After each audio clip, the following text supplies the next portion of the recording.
It was supposed to be a special day, a day to celebrate family. But instead, my own daughter's words cut deeper than any blade. "You are pathetic, Dad," she said with absolutely no emotion in her voice. I had tried so hard for so many years to be there for her, but that exact moment made me realize it was all in vain. Without a second thought, I stood up, walked out the door, and left her sitting there. I was not going to beg for her respect anymore. If that is how she saw me, then I would walk away, rebuild my own peace, and leave her to face the real world alone. My name is Albert Cole. I am 69 years old, and what I am about to tell you will completely change the way you look at family loyalty and hidden wealth. Before I continue this story, let me know where you are watching from in the comments below.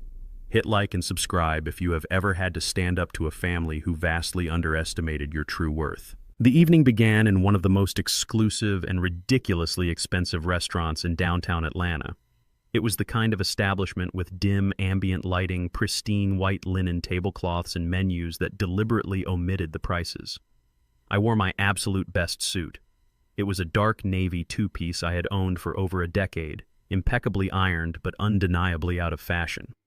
I sat across from my only daughter Naomi and her husband Logan. Logan was 35 years old, a white man with an arrogant posture and a failing tech startup that he constantly bragged about as if he were the next billionaire.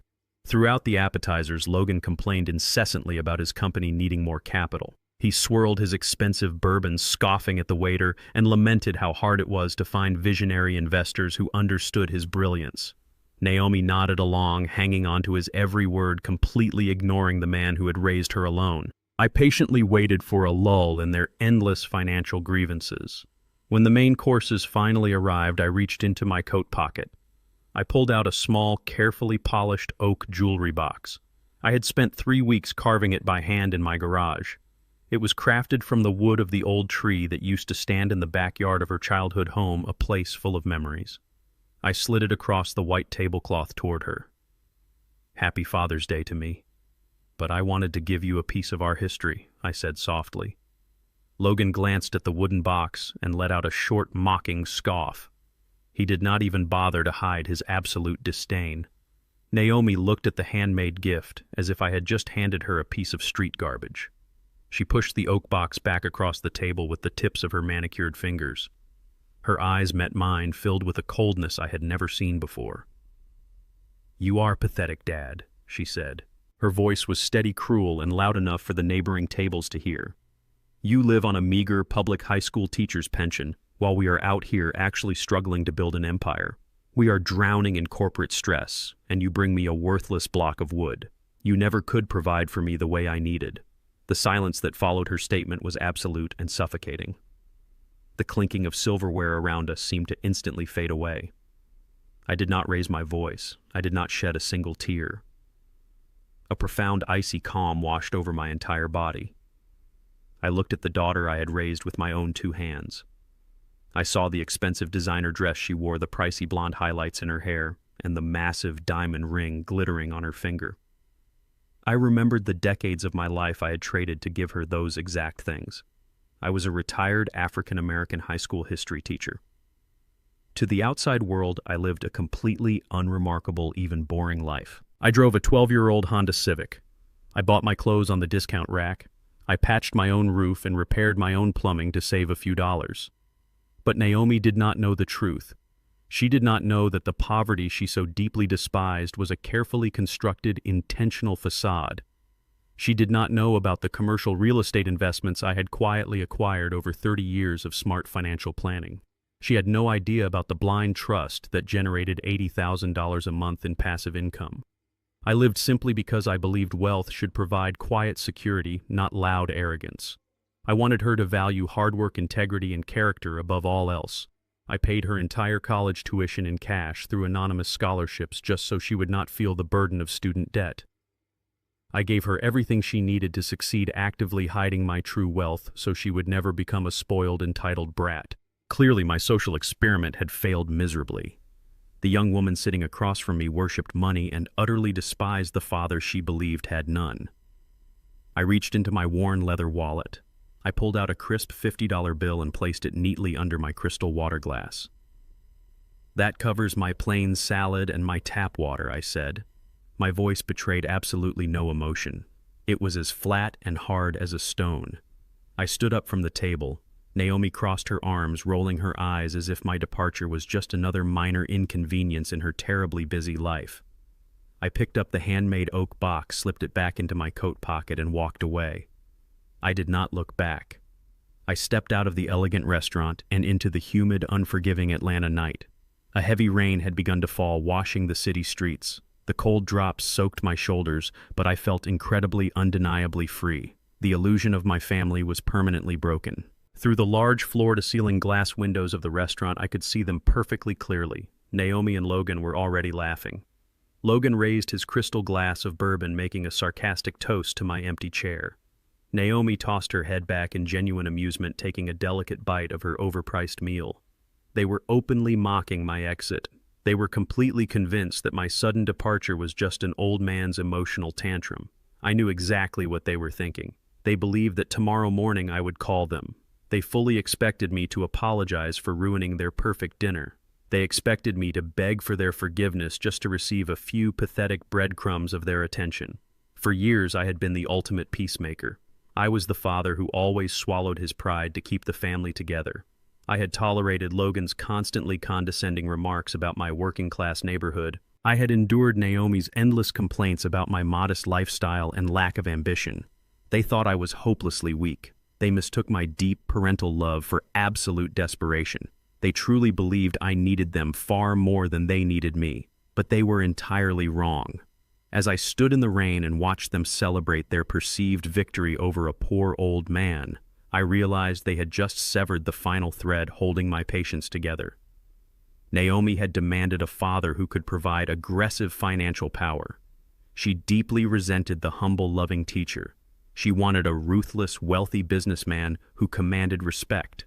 She was about to get exactly what she asked for, but she was going to be on the receiving end of his wrath.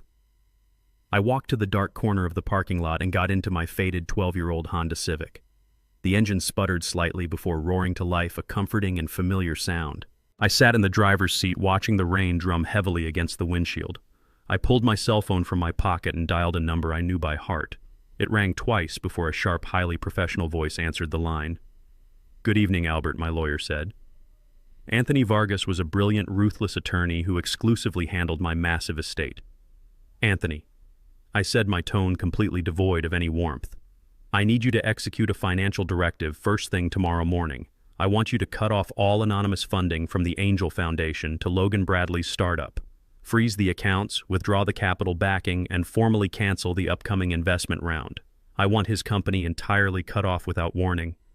"Understood," Albert Anthony replied without a single moment of hesitation.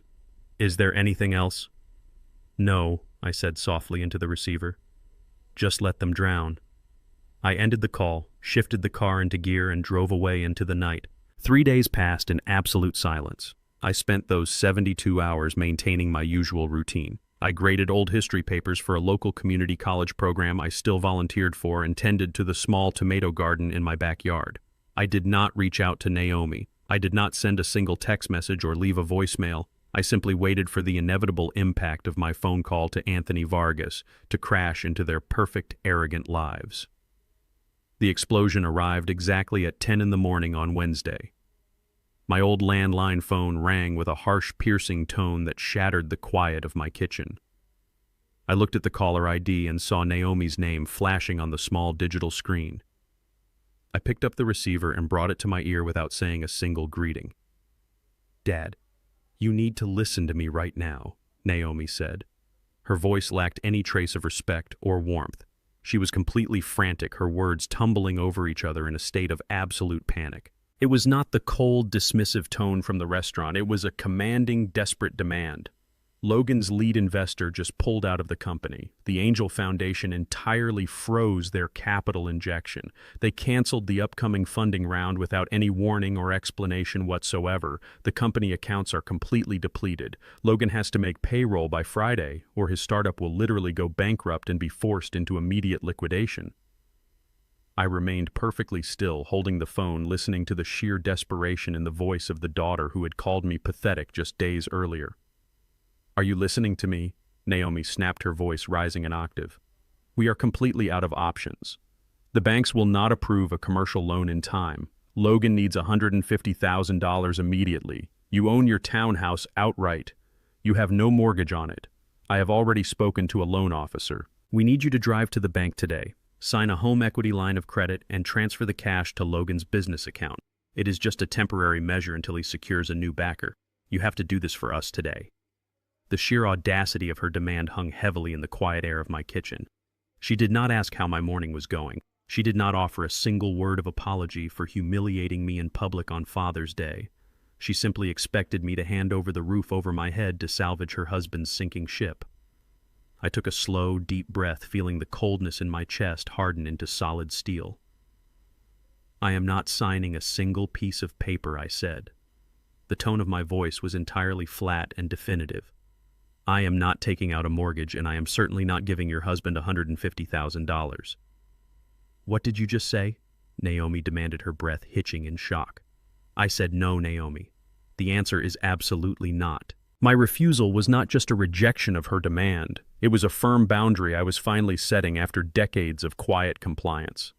What Naomi failed to understand was the monumental significance of the property she was so casually asking me to risk. This modest brick townhouse located in a working-class Atlanta neighborhood was the only piece of real estate I legally owned under the personal name Albert Cole. It was the physical anchor of my entire carefully crafted persona. Decades ago, I had placed every other asset I acquired into a highly protected blind trust.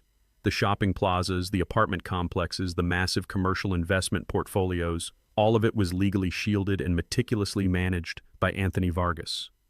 I kept this single townhouse in my own name, so my tax records and public profile perfectly matched the story of a humble retired high school history teacher. It was the house where I had raised her, the place where I had taught her how to ride a bicycle and helped her with her middle school science projects. It was a symbol of honest, hard-working humility. And now she wanted me to leverage my only visible asset, my safe haven, to pay for Logan's catastrophic financial mismanagement and corporate gambling. She expected the pathetic old man she despised to become her financial savior at the drop of a hat. Dad, you are not thinking clearly. She pressed her voice dripping with a toxic mixture of condescension and panic. This is not a polite request. It is a massive emergency. If Logan loses the company, we lose everything. We will have to sell our luxury house. We will lose our cars. We will be completely ruined. You are sitting on a gold mine of equity in that old house. You do not even need that much space. You are being completely unreasonable. If Logan built a company that collapses the very moment a single investor pulls out, then he did not build a viable company at all, I replied calmly. He built a fragile house of cards. And I will absolutely not set my own home on fire just to keep him warm for a few more months. You selfish, useless old man, Naomi screamed through the phone. Her voice cracked, completely abandoning any remaining pretense of daughterly affection. The venom in her words was so thick it was almost suffocating. You have never done anything worthwhile with your entire life. You spent 30 years grading papers for pennies while other men actually built generational wealth. And now when your only daughter needs you to step up and finally do something meaningful, you stubbornly refuse. You are deliberately choosing to watch my life fall apart because you are too cowardly to take a financial risk. I listened to her unhinged rant without interrupting her once. Every vicious insult she hurled at me only validated the firm decision I had made in the freezing rain outside that restaurant. You have always been a massive disappointment to me, Dad, she shrieked, the pure hatred pouring out of her throat. I am fighting tooth and nail to keep my family afloat, and you are just going to sit there in your cheap living room and do absolutely nothing. Do not ever call me again. You are absolutely dead to me. The line went completely dead. A loud, sharp click echoed in my ear, followed immediately by the steady, unrelenting dial tone. I slowly lowered the receiver and placed it back on the base.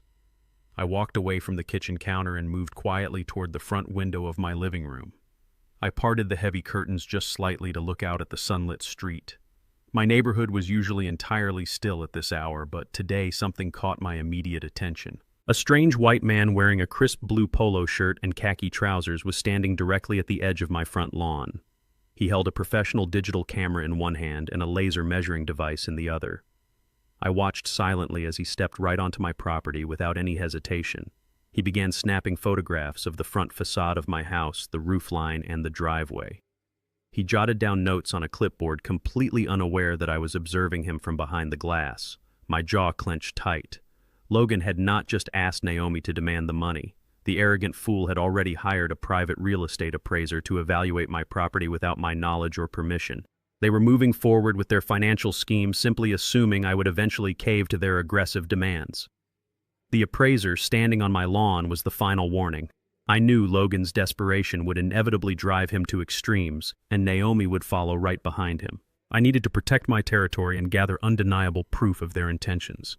That very afternoon, I contacted a highly discreet security company to install hidden cameras throughout my home. I did not want bulky, obvious cameras that would deter them. I wanted to catch them exactly as they were. The technicians worked quickly, installing high-definition micro-cameras inside the smoke detectors behind the living room bookshelf and directly above my home office desk. The entire system was linked to a secure application on my phone. 2 days later, on a quiet Friday morning, I set the trap.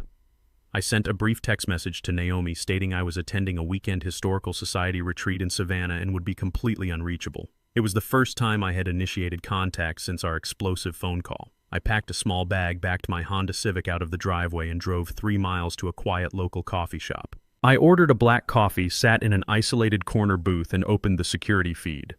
I only had to wait 45 minutes. A sleek silver BMW pulled up to my curb.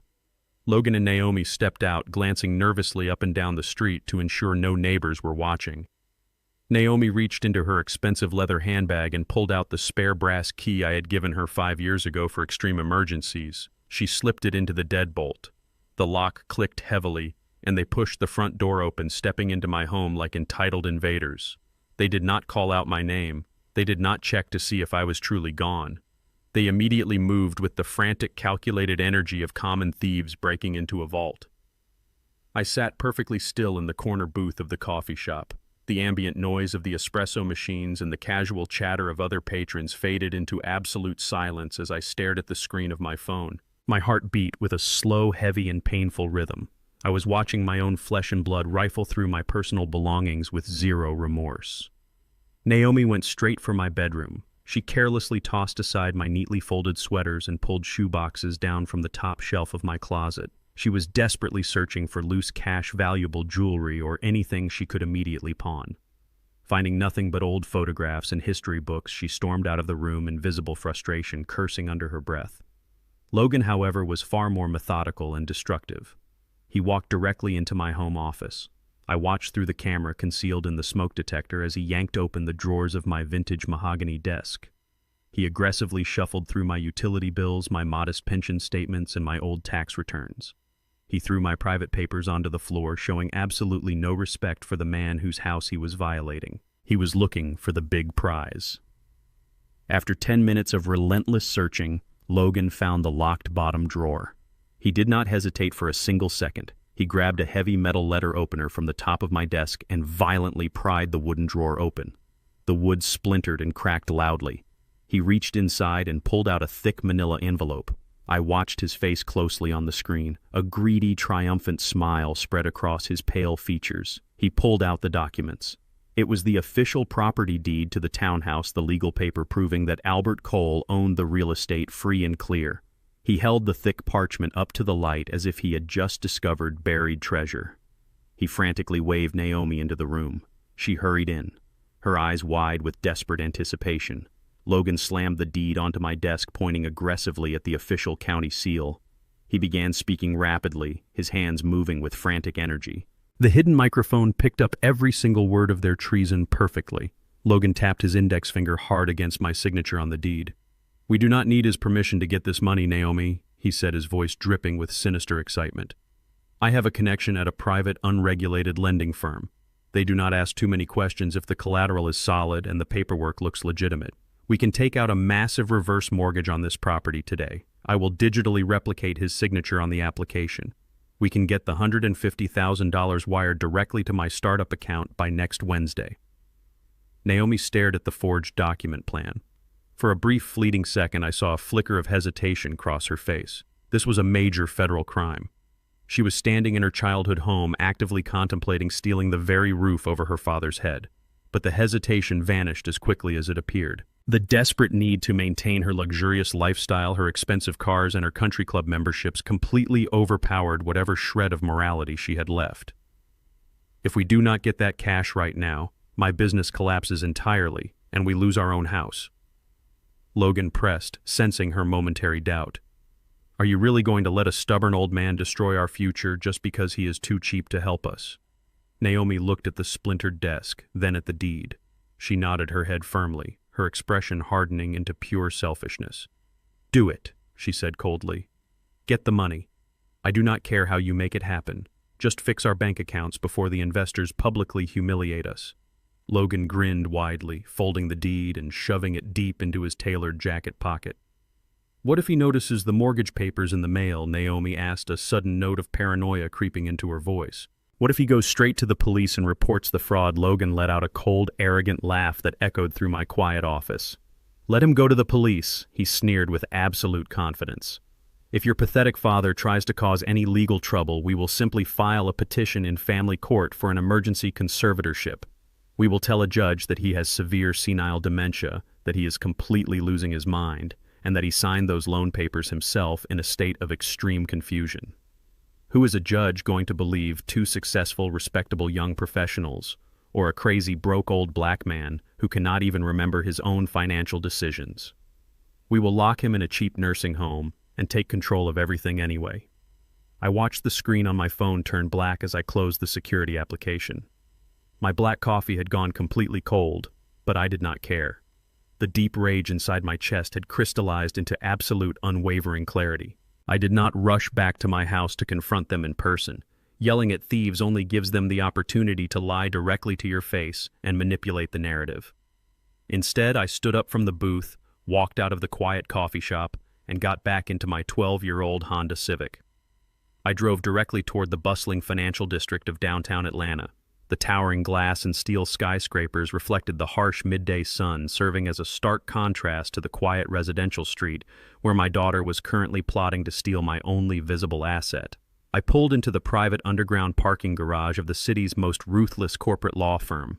I bypassed the front receptionist who knew better than to ask me to wait for an appointment and walked straight into the expansive corner office of Anthony Vargas. Anthony was a man who commanded immense fear in courtrooms across the entire state. But when I walked through his heavy oak doors, he immediately stood up and buttoned his suit jacket out of pure, unadulterated respect. I sat down in the leather chair across from his massive mahogany desk. I did not offer a polite greeting. I did not waste a single second on pleasantries or small talk. I looked him dead in the eyes and delivered my strict instructions. Anthony, I need an expedited property transfer right now, I said, my voice sharp and entirely devoid of emotion. I want the deed to my townhouse stripped from my personal name immediately. I want it transferred into a newly formed, completely anonymous limited liability company by the end of business today. Spare no expense. Push it through the county clerk's office with emergency priority. I want an impenetrable legal fortress built around that property before the sun goes down. Anthony did not blink or hesitate. He simply nodded, pulled a pristine legal pad toward him, and picked up his gold fountain pen. He did not ask why I was making such a sudden, drastic move with my primary residence. He had managed my massive wealth for over 20 years, and he knew exactly how I operated under pressure. 2 decades ago, when I made my first major commercial real estate acquisition, Anthony was just a hungry, ambitious junior partner. I recognized his ruthless efficiency, and I made him the sole legal architect of my entire empire. He was the only person on earth who knew that the retired history teacher sitting in front of him possessed a net worth capable of buying and selling the very skyscraper we were currently sitting in. He knew about the lucrative strip malls in Buckhead, the luxury apartment complexes in Midtown, and the complex blind trusts that perfectly shielded my identity from the greedy eyes of the public. He had helped me build the massive financial wall that separated my wealth from my family. Now I needed him to reinforce the final, most important gate. While his paralegals scrambled to draft the emergency corporate formation documents, Anthony poured me a glass of sparkling water. I sat in total silence, reflecting on the immense magnitude of what I was about to do. For 32 years, I had kept that modest townhouse in my own name to maintain the illusion of a simple working-class life for Naomi. It was the only asset she believed she had any rightful claim to. By moving it into an anonymous corporate entity, I was officially severing her final tie to my estate. An hour later, Anthony placed a thick stack of freshly printed legal documents on the desk in front of me. The new entity was named Ironclad Holdings, LLC. I picked up the heavy pen. My hand did not shake. I felt absolutely no guilt or remorse. I signed my name on the dotted line, legally selling the property from Albert Cole to a faceless corporation. The county clerk processed the expedited filing within the hour. The trap was set, the door was permanently locked, and Naomi was officially cut off from the very foundation of her childhood. The inevitable fallout occurred exactly 24 hours later. I was sitting in my backyard peacefully pruning my tomato plants when Anthony called me on my secure line. His voice held a rare tone of dark, cynical amusement. He informed me that Logan had just confidently strolled into a private commercial lending branch in Midtown Atlanta. My son-in-law was wearing his absolute best tailored suit, carrying a counterfeit application for a reverse mortgage, and wielding a forged signature he had spent the entire night perfecting. He sat across from a senior loan officer, smiled his arrogant, entitled smile, and demanded a rapid cash wire of $150,000 using my home as collateral. But Logan's sheer arrogance had completely blinded him to basic financial due diligence. He had not bothered to check the updated county property records before executing his heist. When the loan officer typed my home address into the banking system, the computer immediately flagged a massive, undeniable discrepancy. The teller looked at Logan with deep suspicion and firmly informed him that Albert Cole was no longer the legal owner of the property. The secure system clearly showed that the townhouse had been transferred to an anonymous corporate entity called Ironclad Holdings, LLC, just 1 day prior. Logan's face drained of all color.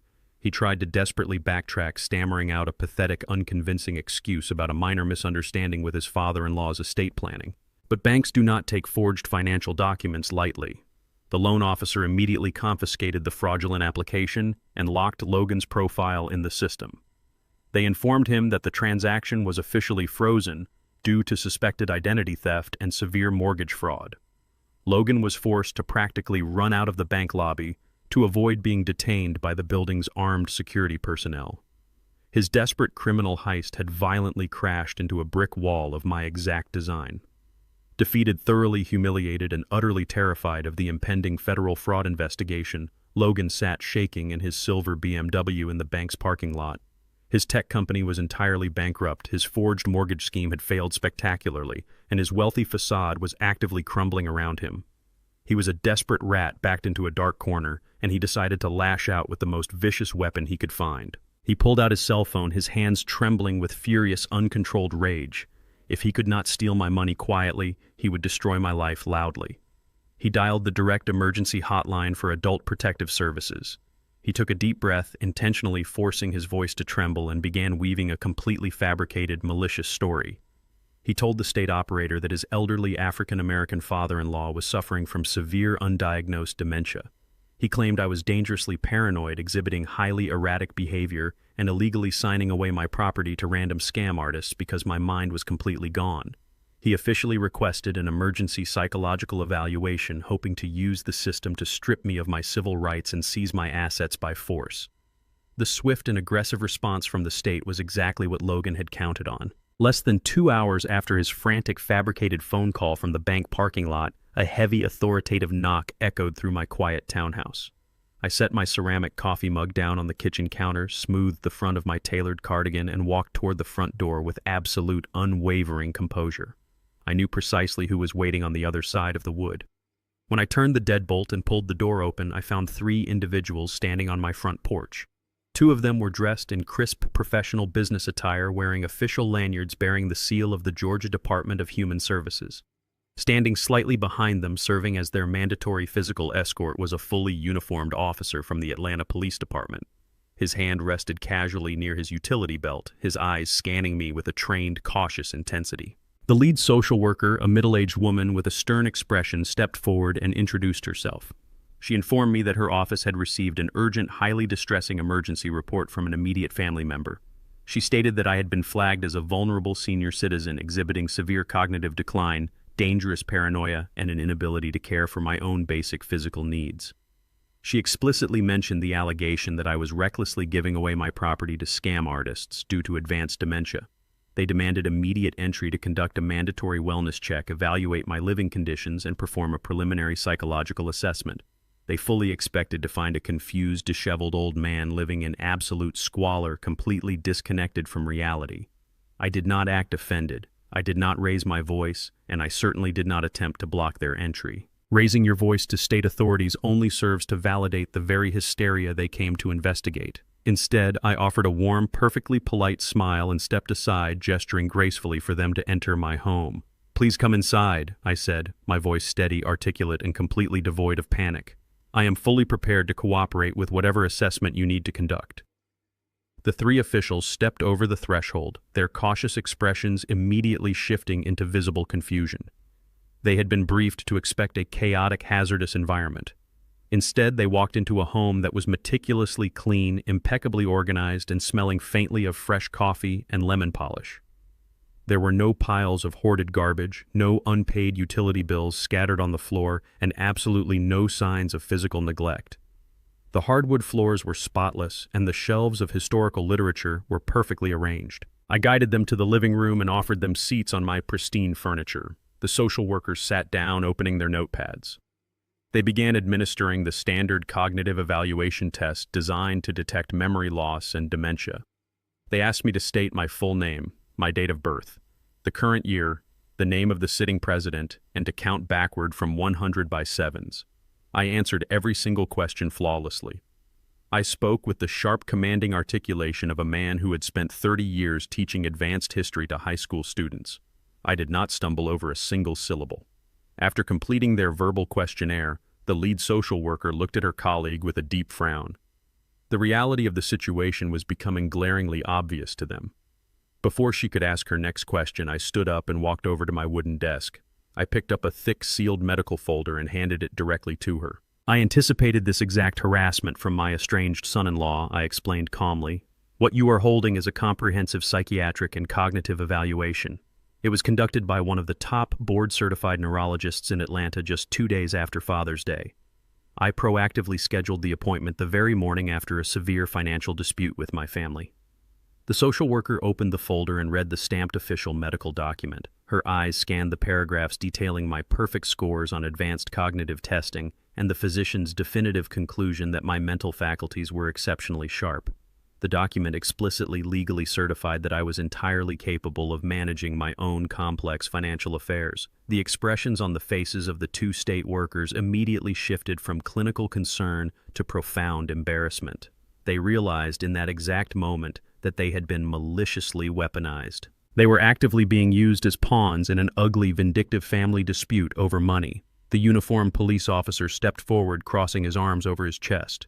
He looked at the flawless medical evaluation and then glanced around my immaculate living room. He shook his head, visibly annoyed that crucial municipal emergency resources had been wasted on a petty financial tantrum. He pulled out his official notepad and clicked his pen. "Mr. Cole." The officer said, his tone entirely shifting to one of respect. "I am officially documenting in my report that you are completely lucid, physically safe, and managing your affairs perfectly. There is absolutely no basis for adult protective intervention here."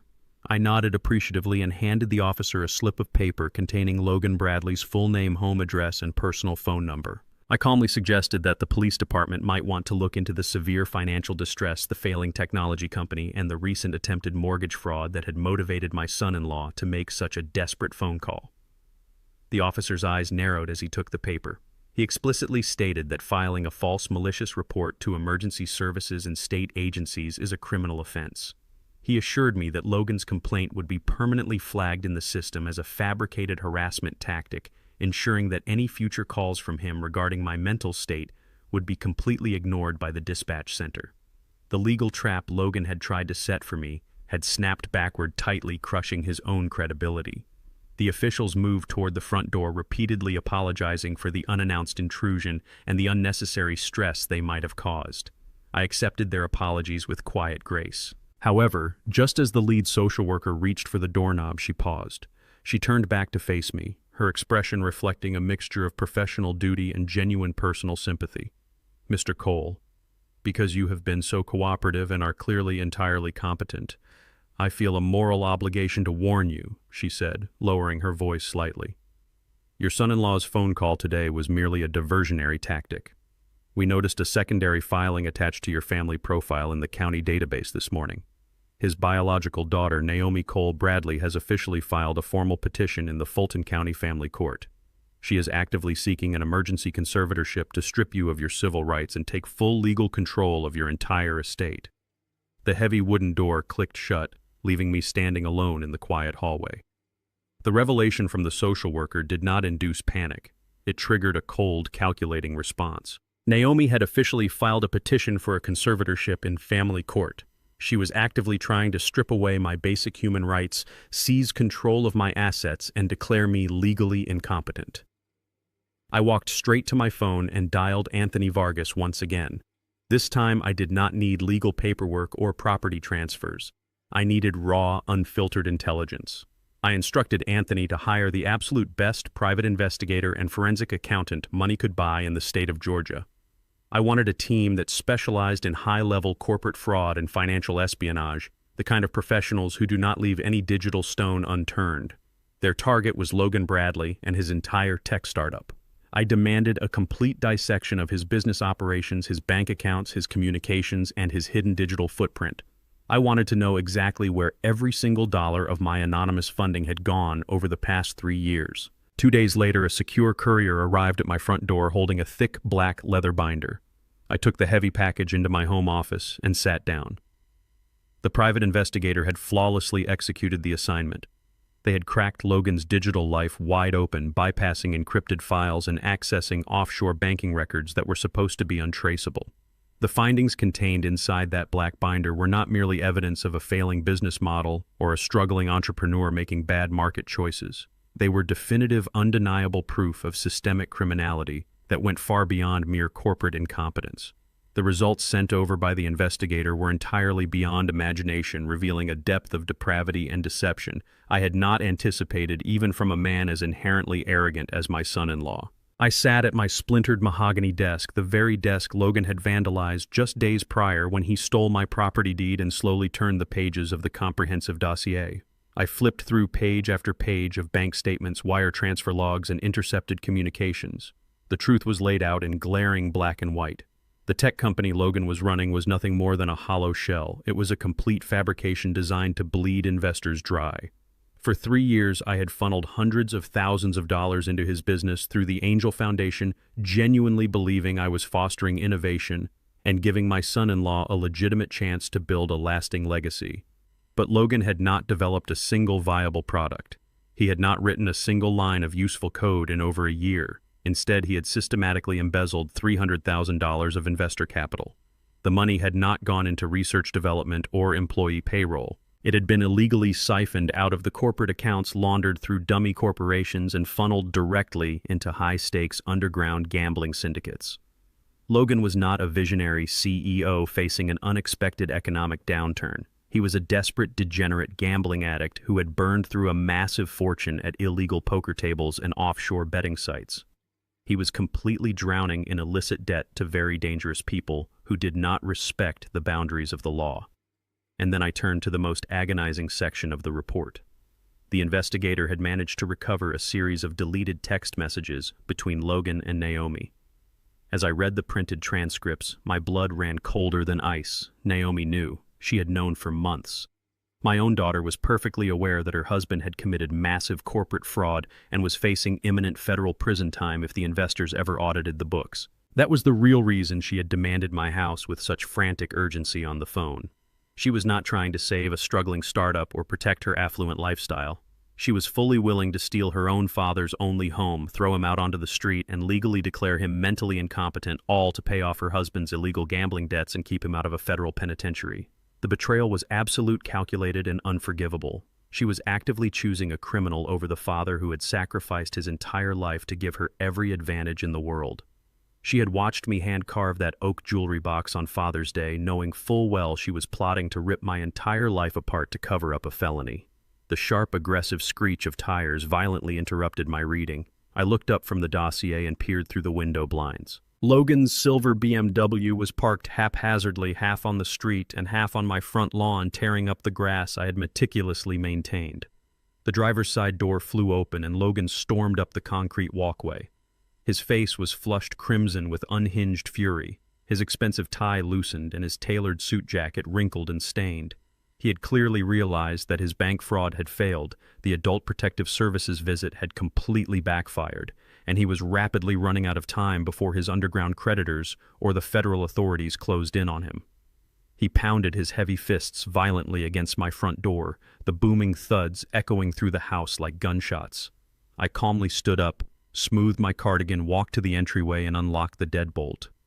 I pulled the door open but kept my posture rigid, planting my feet firmly on the threshold. Logan immediately tried to use his taller, broader physical frame to cast an intimidating shadow over me. He stepped dangerously close, aggressively attempting to push his way inside my home, but I stood my ground, transforming into an immovable object. He was a coward trying to play the part of a dominant alpha male. Logan pointed a shaking, aggressive finger directly at my chest. His breath reeked of cheap daytime alcohol and sheer unadulterated panic. He began yelling at the top of his lungs, blaming me for the bank freezing his corporate accounts and demanding to know what I had legally done to the property deed to block his reverse mortgage application. He pounded his fist against the wooden doorframe, spittle flying from his lips as he cursed my name. Logan leaned in aggressively, his face mere inches from mine, his eyes wild and bloodshot. He snarled a direct, vicious threat, his voice dripping with venomous malice. He told me that Naomi had already filed the official conservatorship papers with the family court that very morning. He bragged loudly that they had unethical doctors lined up who were perfectly willing to swear under oath that I was completely insane and suffering from advanced dementia.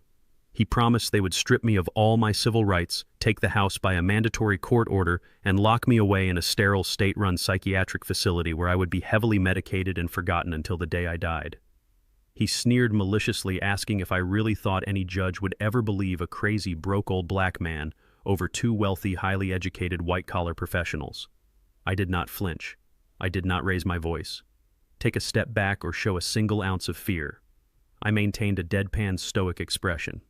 I slowly slipped my right hand into the deep pocket of my cardigan, my fingers lightly brushing against the small, high-definition digital voice recorder I had turned on the exact moment I heard his tires screech. Every single vicious threat, every arrogant admission of their malicious legal strategy was being captured in crystal-clear audio. Logan finally turned his back, stormed down the concrete walkway, and practically threw himself into his silver BMW.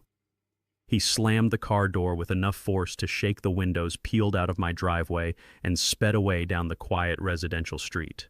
I remained standing in the doorway, my hand still resting casually inside my cardigan pocket. I pressed the small button to stop the recording. I now possessed undeniable, legally admissible audio of his threats, his intended fraud, and his malicious plan to abuse the family court system. The trap was fully armed. I only needed to wait for them to take the next foolish step.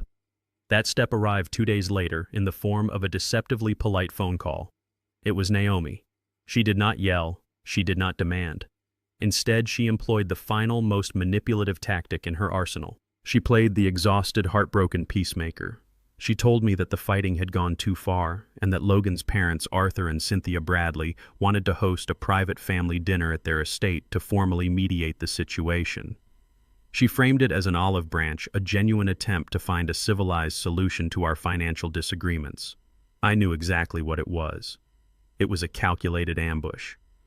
But I accepted the invitation anyway. I wanted to look the architects of Logan's arrogant entitlement directly in the eyes. The Bradley estate was located in one of the most affluent, heavily gated communities in the northern suburbs of Atlanta. I drove my 12-year-old Honda Civic up the winding, meticulously manicured driveway, parking it deliberately between a brand-new Porsche and a massive Range Rover. The mansion itself was a towering monument to ostentatious, tasteless wealth. It featured massive faux marble columns, an absurdly large fountain in the center of a circular driveway, and heavy oak double doors that screamed of new money trying desperately to buy old prestige. A uniformed housekeeper answered the door and led me into a sprawling, vaulted living room. The space was suffocatingly decorated with overly ornate chandeliers, imported rugs, and abstract paintings that looked expensive but lacked any real character. Naomi and Logan were already sitting on a plush leather sofa, looking incredibly tense. Logan refused to make eye contact with me, staring firmly at the Persian rug beneath his expensive loafers. Naomi offered a weak, entirely artificial smile. Standing by a massive stone fireplace were Arthur and Cynthia Bradley. Arthur was a tall, heavily built white man with silver hair and a ruddy complexion, wearing a tailored blazer that cost more than my first car. Cynthia stood beside him, clutching a crystal glass of white wine. She was draped in designer silk, her face pulled tight by expensive cosmetic procedures. They looked at me with the exact same thinly veiled disdain Naomi had shown me at the restaurant on Father's Day. They saw a poor, elderly African-American man who had accidentally stumbled into a world he did not belong in. Arthur did not offer to shake my hand. He simply gestured toward a heavy armchair positioned directly across from a massive mahogany coffee table. I sat down, maintaining my perfect, unwavering posture. Arthur took a seat opposite me, casually crossing his legs and resting his elbows on his knees. He looked at me with the deeply patronizing expression of a wealthy patriarch preparing to solve a peasant's minor inconvenience. "Albert, we are all reasonable men here," Arthur began, his voice booming with unearned authority. "Logan and Naomi have explained the unfortunate situation regarding your townhouse. We understand that you are feeling anxious about your finances. It is perfectly natural for a man your age, especially a retired public school teacher living on a fixed government pension, to be highly protective of his only tangible asset. We deeply respect the decades of hard work you put into surviving in your neighborhood." I did not blink. I simply let him continue digging his own grave with his condescending assumptions. However, Arthur continued, leaning forward as if imparting great wisdom. "Holding on to that old house is causing completely unnecessary friction in this family. Logan is on the verge of a massive corporate breakthrough and he needs liquid capital. You, on the other hand, need a safe, comfortable place to spend your twilight years without the burden of property maintenance. Cynthia and I have decided to step in and offer a generous permanent solution to this entire unfortunate mess." Arthur reached into the inside pocket of his tailored blazer and pulled out a sleek, leather-bound checkbook. He clicked a heavy gold pen, scribbled across the paper, and tore the check from the binding.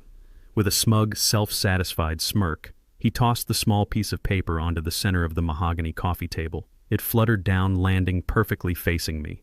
I glanced at the handwritten numbers. It was a check made out to Albert Cole for exactly $50,000. That is $50,000 in clear, untaxed cash, Arthur declared proudly, as if he had just offered me the keys to the kingdom. "We will buy your townhouse from you directly. We will clear the deed, hand the property over to Logan to use for his business collateral, and you can use that cash to secure a very nice, quiet room in an assisted living facility.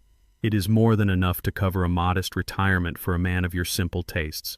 We consider it an act of family charity." I looked at the check sitting on the polished wood. $50,000. It was an absolutely insulting fraction of what the townhouse was actually worth in the current Atlanta real estate market. More importantly, it was barely a drop in the ocean compared to the $80,000 in passive income my blind trust generated for me every single month. The sheer breathtaking audacity of these people trying to buy my dignity, my home, and my silence with their pocket change was almost laughable. They honestly believed they were saving a desperate, impoverished old man from the streets. I did not raise my voice. I did not show a single ounce of anger or wounded pride. I slowly reached my hand out, placed my index finger firmly on the center of the check, and slid it directly back across the mahogany table until it rested right in front of Arthur Bradley. "Keep your charity, Arthur," I said. My voice was dangerously calm, echoing clearly through the cavernous, pretentious room. "You clearly need this money far more than I do." Arthur's smug smile instantly vanished, his thick brows furrowed in deep confusion and sudden irritation. "Excuse me," he snapped his tone, dropping its polite facade. I leaned back in the armchair, resting my hands neatly on my lap. "I am declining your insultingly low offer for 3 very specific reasons," I explained, looking directly into Arthur's widening eyes. "First, you cannot buy a property that is not for sale. Second, even if it were for sale, you cannot buy it from me because I no longer own it. That townhouse belongs to a private holding corporation, and the deed is permanently locked away in an impenetrable corporate trust. Your son already discovered that fact when he attempted to commit federal bank fraud a few days ago." Logan suddenly turned ash white, sinking deeper into the leather sofa. Naomi gasped, her hand flying to her mouth. Arthur and Cynthia stared at their son in absolute shock. Logan had clearly lied to his parents, omitting the part where he had forged documents and flagged himself in a commercial banking system. And the third reason I continued, my voice cutting through the tension like a finely sharpened blade, is that all the money in your bank accounts cannot buy your son out of the massive hole he has dug for himself. Logan is not experiencing a corporate breakthrough. He has spent the last 3 years embezzling hundreds of thousands of dollars from his investors to feed a severe underground gambling addiction. He is drowning in illicit debt, and he is frantically trying to steal my home to keep himself out of a federal penitentiary. Silence slammed into the room. It was a heavy, suffocating silence. Arthur stared at Logan, his face flushing with a mixture of profound embarrassment and rising fury. Logan refused to look up, his silence serving as a complete and total confession. Naomi began to quietly cry, her carefully constructed upper-class illusion shattering into pieces right in front of her wealthy in-laws. I had effortlessly stripped away their arrogant facade, exposing the criminal rot at the center of their perfect family. Suddenly, Cynthia Bradley stepped forward. She placed her crystal wine glass on the mantel with a sharp, aggressive clink. The faux polite hostess routine completely evaporated, replaced by the vicious, icy demeanor of a woman used to using her wealth as a weapon to crush anyone beneath her social station. "You listen to me very carefully, Mr. Cole," Cynthia hissed, her voice trembling with sheer malice. "I do not care what lies you have concocted about my son, and I do not care what cheap legal tricks you think you have played with your property. You are making a terrible, life-altering mistake. You have absolutely no idea who you are dealing with." I looked at her, entirely unbothered by her aggressive posturing. "We have already retained the most ruthless, expensive family law firm in the entire state of Georgia," Cynthia declared, a cruel smirk twisting her tightly pulled face. "We are going to back Naomi's petition for a full emergency conservatorship. We have doctors ready to testify. We have a legal team that charges more per hour than you made in an entire year of teaching. We will drag you into a brutal, endless guardianship battle. We will bury you in so much litigation and so many mandatory psychiatric evaluations that you will be left entirely penniless. A retired public school teacher on a fixed government pension cannot possibly afford to fight us. We will legally strip you of your rights, force the sale of your assets, and lock you in a state-run ward. You will lose absolutely everything." She stood there breathing heavily, entirely convinced that her terrifying threat of infinite legal fees and corporate attorneys would force me to surrender out of sheer financial terror. She expected me to beg for mercy. She expected me to take the $50,000 check and quietly disappear into the night. I slowly stood up from the armchair. I reached up and calmly buttoned the front of my cardigan, entirely unfazed by her venomous tirade. I looked at Cynthia, then at Arthur, and finally at my daughter, who was watching me with wide, fearful eyes. I smiled. It was not a defensive smile. It was a genuine, terrifying smile of a man who held the ultimate world-ending trump card. "I highly recommend you instruct your elite attorneys to prepare for a very long, very painful war, Cynthia," I said softly. "I look forward to seeing exactly how much of your family wealth you are willing to burn." Without waiting for a response, I turned my back on the wealthy, arrogant family. I walked out of the ostentatious mansion, stepped into the cool evening air, and climbed back into my 12-year-old Honda. They thought they were bullying a defenseless, impoverished old man. They had absolutely no idea they had just declared war on a quiet apex predator of the financial world, and I was about to systematically dismantle their entire existence. The following morning, the crisp Atlanta sunlight illuminated the glass and steel exterior of the high-rise building that housed Logan's technology startup. Inside the sleek, hypermodern boardroom on the 40th floor, an atmosphere of sheer panic had completely taken over. The remaining minor investors and the board of directors were gathered around a massive frosted glass table. Their voices overlapped in heated, frantic arguments. Just 24 hours prior, the Angel Foundation had ruthlessly executed my directive, freezing all capital injections and pulling their entire financial backing without a single word of explanation.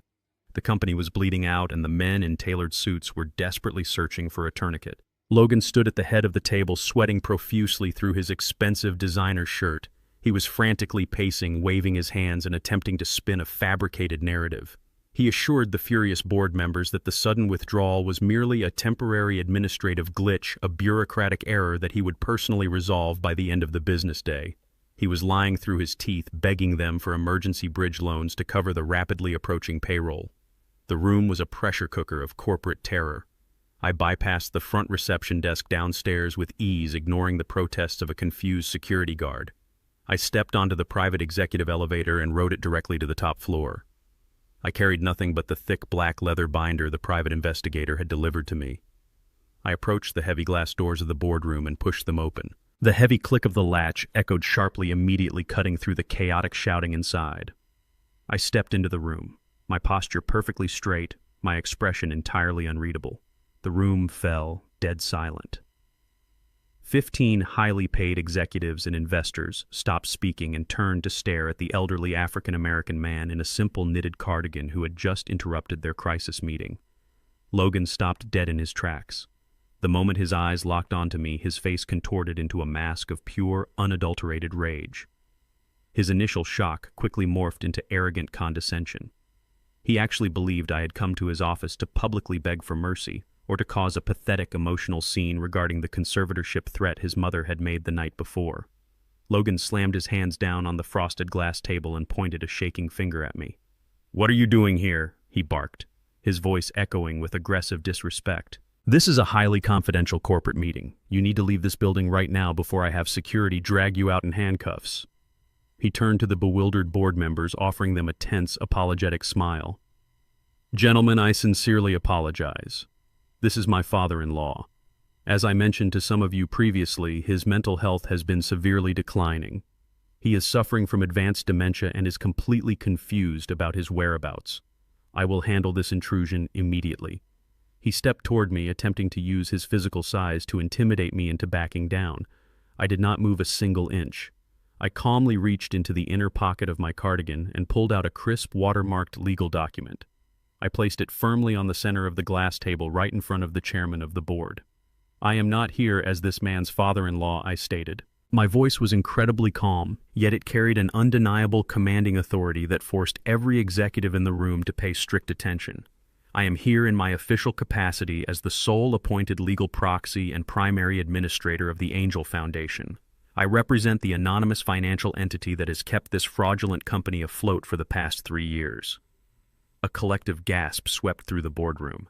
The chairman picked up the document, his eyes scanning the raised seals and notarized signatures provided by Anthony Vargas.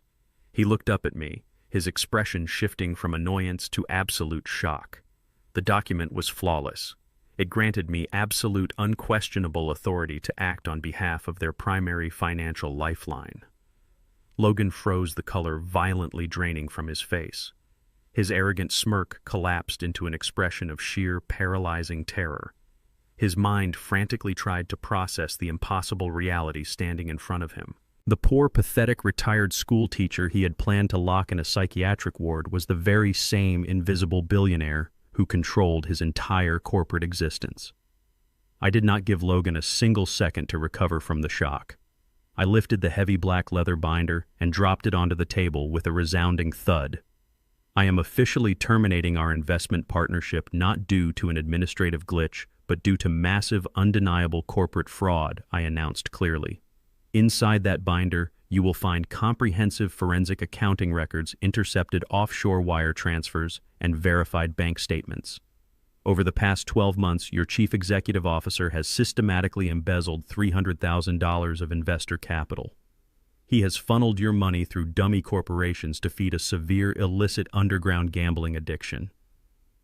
The executives lunged for the binder. The chairman ripped it open, his eyes darting frantically across the meticulously documented evidence. The proof was absolute and irrefutable.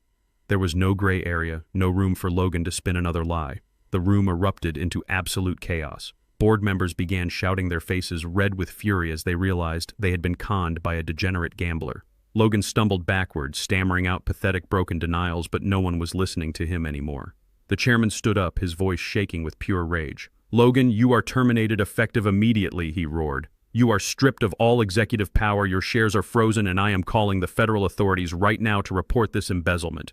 Security guards burst into the room, summoned by the panicked receptionist. The chairman pointed directly at Logan, ordering them to escort him off the premises and confiscate all his electronic devices.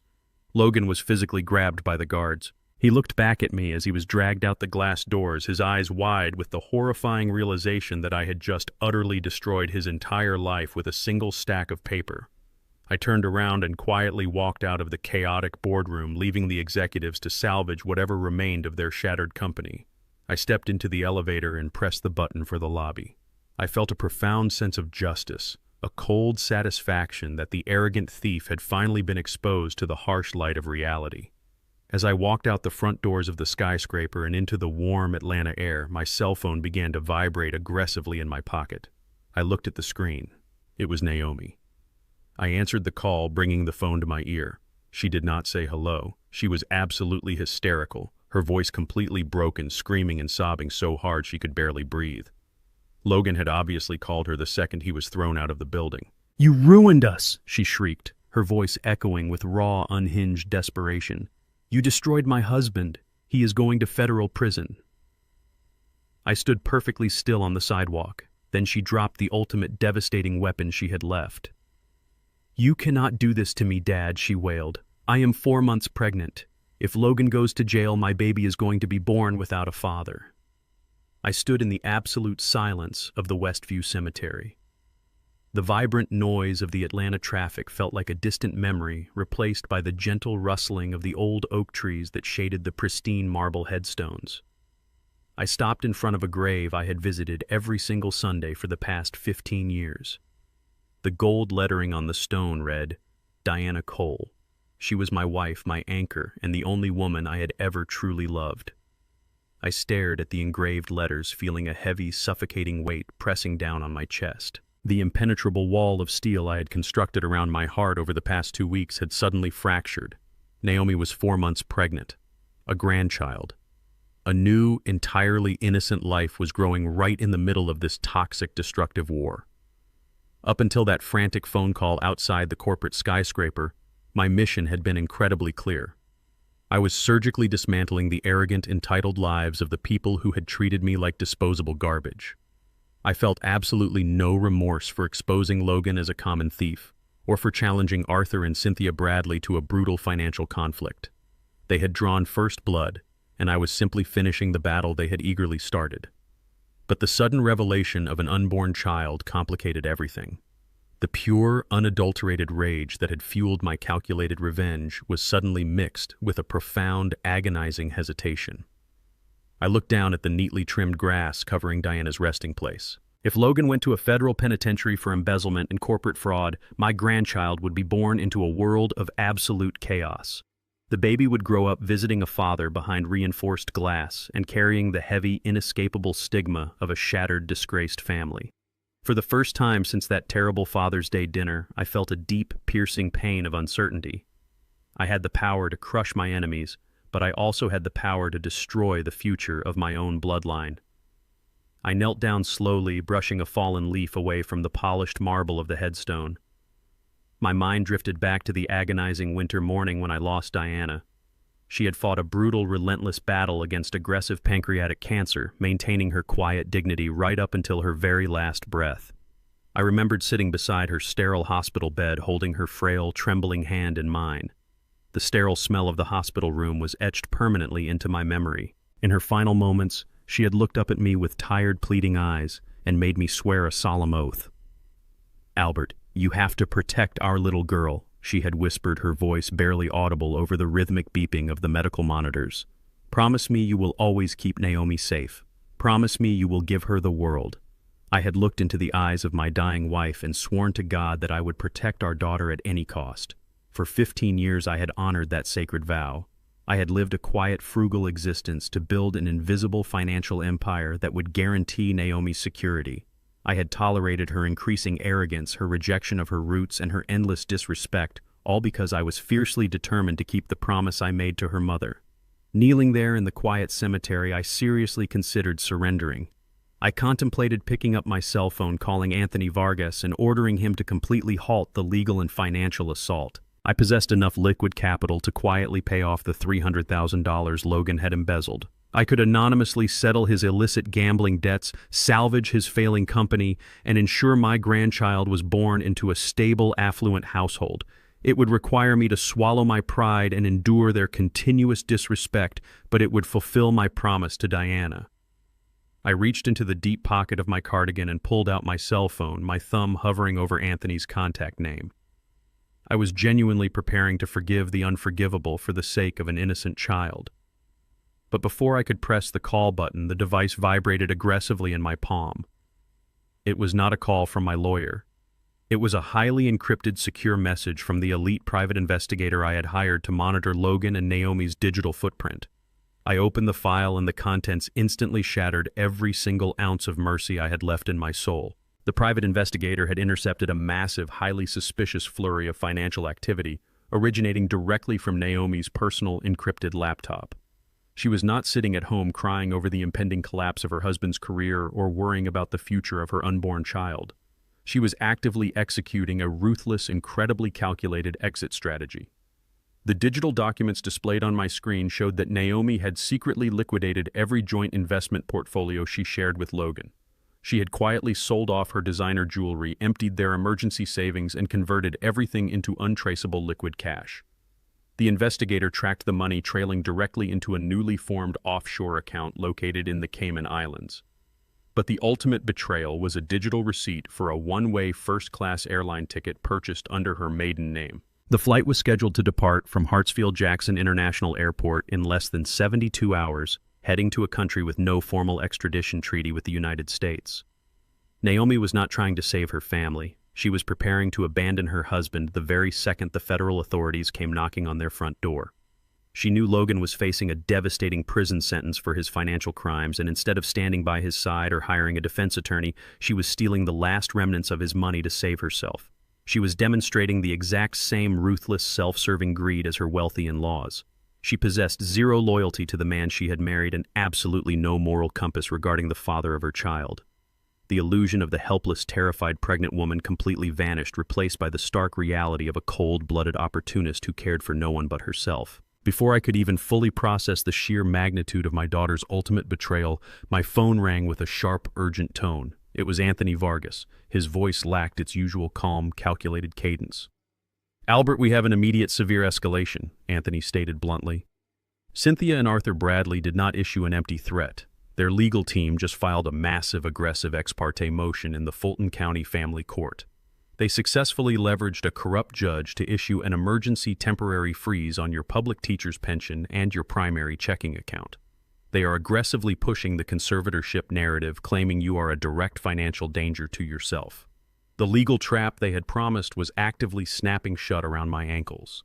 The Bradleys were utilizing their immense wealth and political connections to financially paralyze me before I could mount a proper defense. "You have exactly 48 hours to post a substantial countersuit retainer and pay the mandated court filing fees."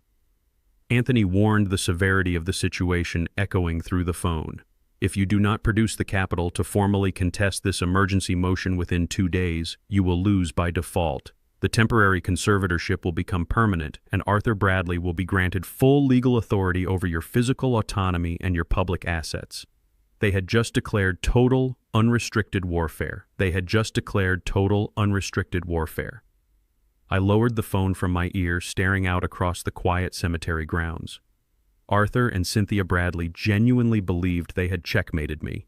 By freezing the meager public teacher's pension and the small checking account tied to my personal name, they assumed they had completely severed my financial lifeline. They expected me to panic, to grovel, to surrender my autonomy because I could not afford to fight their elite legal team. They were about to learn a very brutal lesson about the difference between perceived wealth and actual power.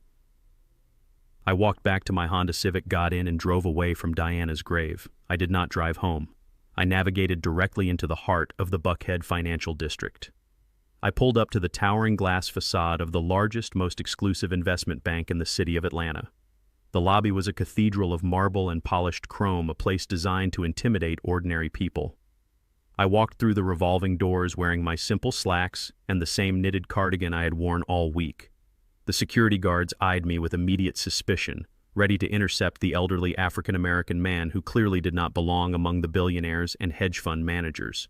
I ignored them and walked straight to the high-polished mahogany reception desk. I did not ask for an appointment. I simply handed the receptionist a heavy matte black metal card bearing a unique 12-digit routing code and told her to notify the branch manager that the primary stakeholder of the Apex Vanguard Trust was waiting in the lobby. The receptionist typed the sequence into her terminal. Her eyes widened to an almost comical degree as the screen populated. She practically leaped out of her chair. Less than 2 minutes later, the senior branch manager, a man who regularly kept regional politicians waiting in his lobby, came sprinting out of his private executive suite. He completely bypassed the velvet ropes, rushing toward me with an expression of absolute, unadulterated reverence. He bowed his head slightly profusely, apologizing for keeping me waiting even a single minute, and personally escorted me past the bewildered security guards into the bank's most secure, soundproof executive vault. I took a seat in the plush leather chair opposite the manager's massive desk. He immediately offered me premium espresso and sparkling water, his hands visibly shaking as he poured the beverage. He knew exactly what the Apex Vanguard Trust was. He knew that the invisible entity he was currently serving held enough liquid capital to significantly impact the quarterly margins of his entire branch. I declined the refreshments. I placed my hands flat on the desk and delivered my instructions with the cold, mechanical precision of a military general ordering an airstrike. I instructed him to initiate an immediate total dissolution of the blind trust. For over 2 decades, I had utilized that complex web of corporate shielding to protect my identity, hiding my massive commercial real estate revenues and investment dividends behind layers of highly paid proxies and legal entities. It was the impenetrable armor I had built to ensure Naomi grew up valuing hard work over inherited privilege. But the time for hiding was officially over. The Bradleys had weaponized the legal system against my visible poverty. The only way to completely obliterate their conservatorship petition was to unleash the financial monster I had kept caged for 30 years. The branch manager swallowed hard, wiping a bead of sweat from his forehead. He gently reminded me of the heavy tax implications and the sudden loss of absolute privacy that would result from completely dissolving the shielded corporate structure. I did not flinch. I told him I did not care about the tax penalty. I wanted the corporate veil torn down today. I demanded that the funds be forcefully repatriated from the holding companies and transferred directly into a standard fully visible personal checking account bearing the name Albert Cole. The manager nodded frantically, signaling for his senior compliance officers to rush the necessary paperwork into the room. For the next hour, I sat in the silent, heavily guarded room, signing my name across dozens of high-level release forms, asset transfer authorizations, and corporate dissolution decrees. With every stroke of the pen, I was systematically dismantling the quiet, unassuming life of the retired history teacher. I was legally merging the billionaire with the man who drove the 12-year-old Honda. When I signed the final sheet of heavy parchment, the manager struck a key on his encrypted terminal. The massive transaction was officially authorized. $12 million in highly liquid, untethered cash was instantly wired directly into a personal bank account registered exclusively under my own legal name. The funds were instantly available. I stood up, buttoned my cardigan, and instructed the manager to print a certified hard copy statement of my new personal account balance. I folded the heavy piece of paper, slipped it into my pocket, and walked out of the bank. I immediately authorized Anthony Vargas to hire the most aggressive, ruthless, and exorbitantly expensive litigation firm in the state of Georgia to co-counsel my defense. Exactly 48 hours later, the mandatory pre-trial deposition for the emergency conservatorship took place in a sterile, heavily air-conditioned conference room at the Fulton County Courthouse. I walked into the room wearing a sharply tailored dark gray suit I had purchased the previous afternoon. Anthony Vargas walked in right beside me, flanked by 3 incredibly intimidating senior litigators from the new firm I had retained. Sitting across the long, polished glass table was the opposition. Arthur and Cynthia Bradley sat with their chins raised, exuding the smug, untouchable confidence of wealthy predators who believed they had already won the hunt. Logan sat next to them, still looking pale and terrified from his recent corporate termination, but clinging desperately to his parents' power. Naomi sat at the far end of the table, avoiding my gaze entirely, her hands resting protectively over her pregnant belly. The lead attorney for the Bradley family was a slick, aggressive corporate lawyer who clearly specialized in bullying the elderly. He leaned forward, flashing a patronizing, predatory smile. He began the deposition by condescendingly addressing my frozen public pension.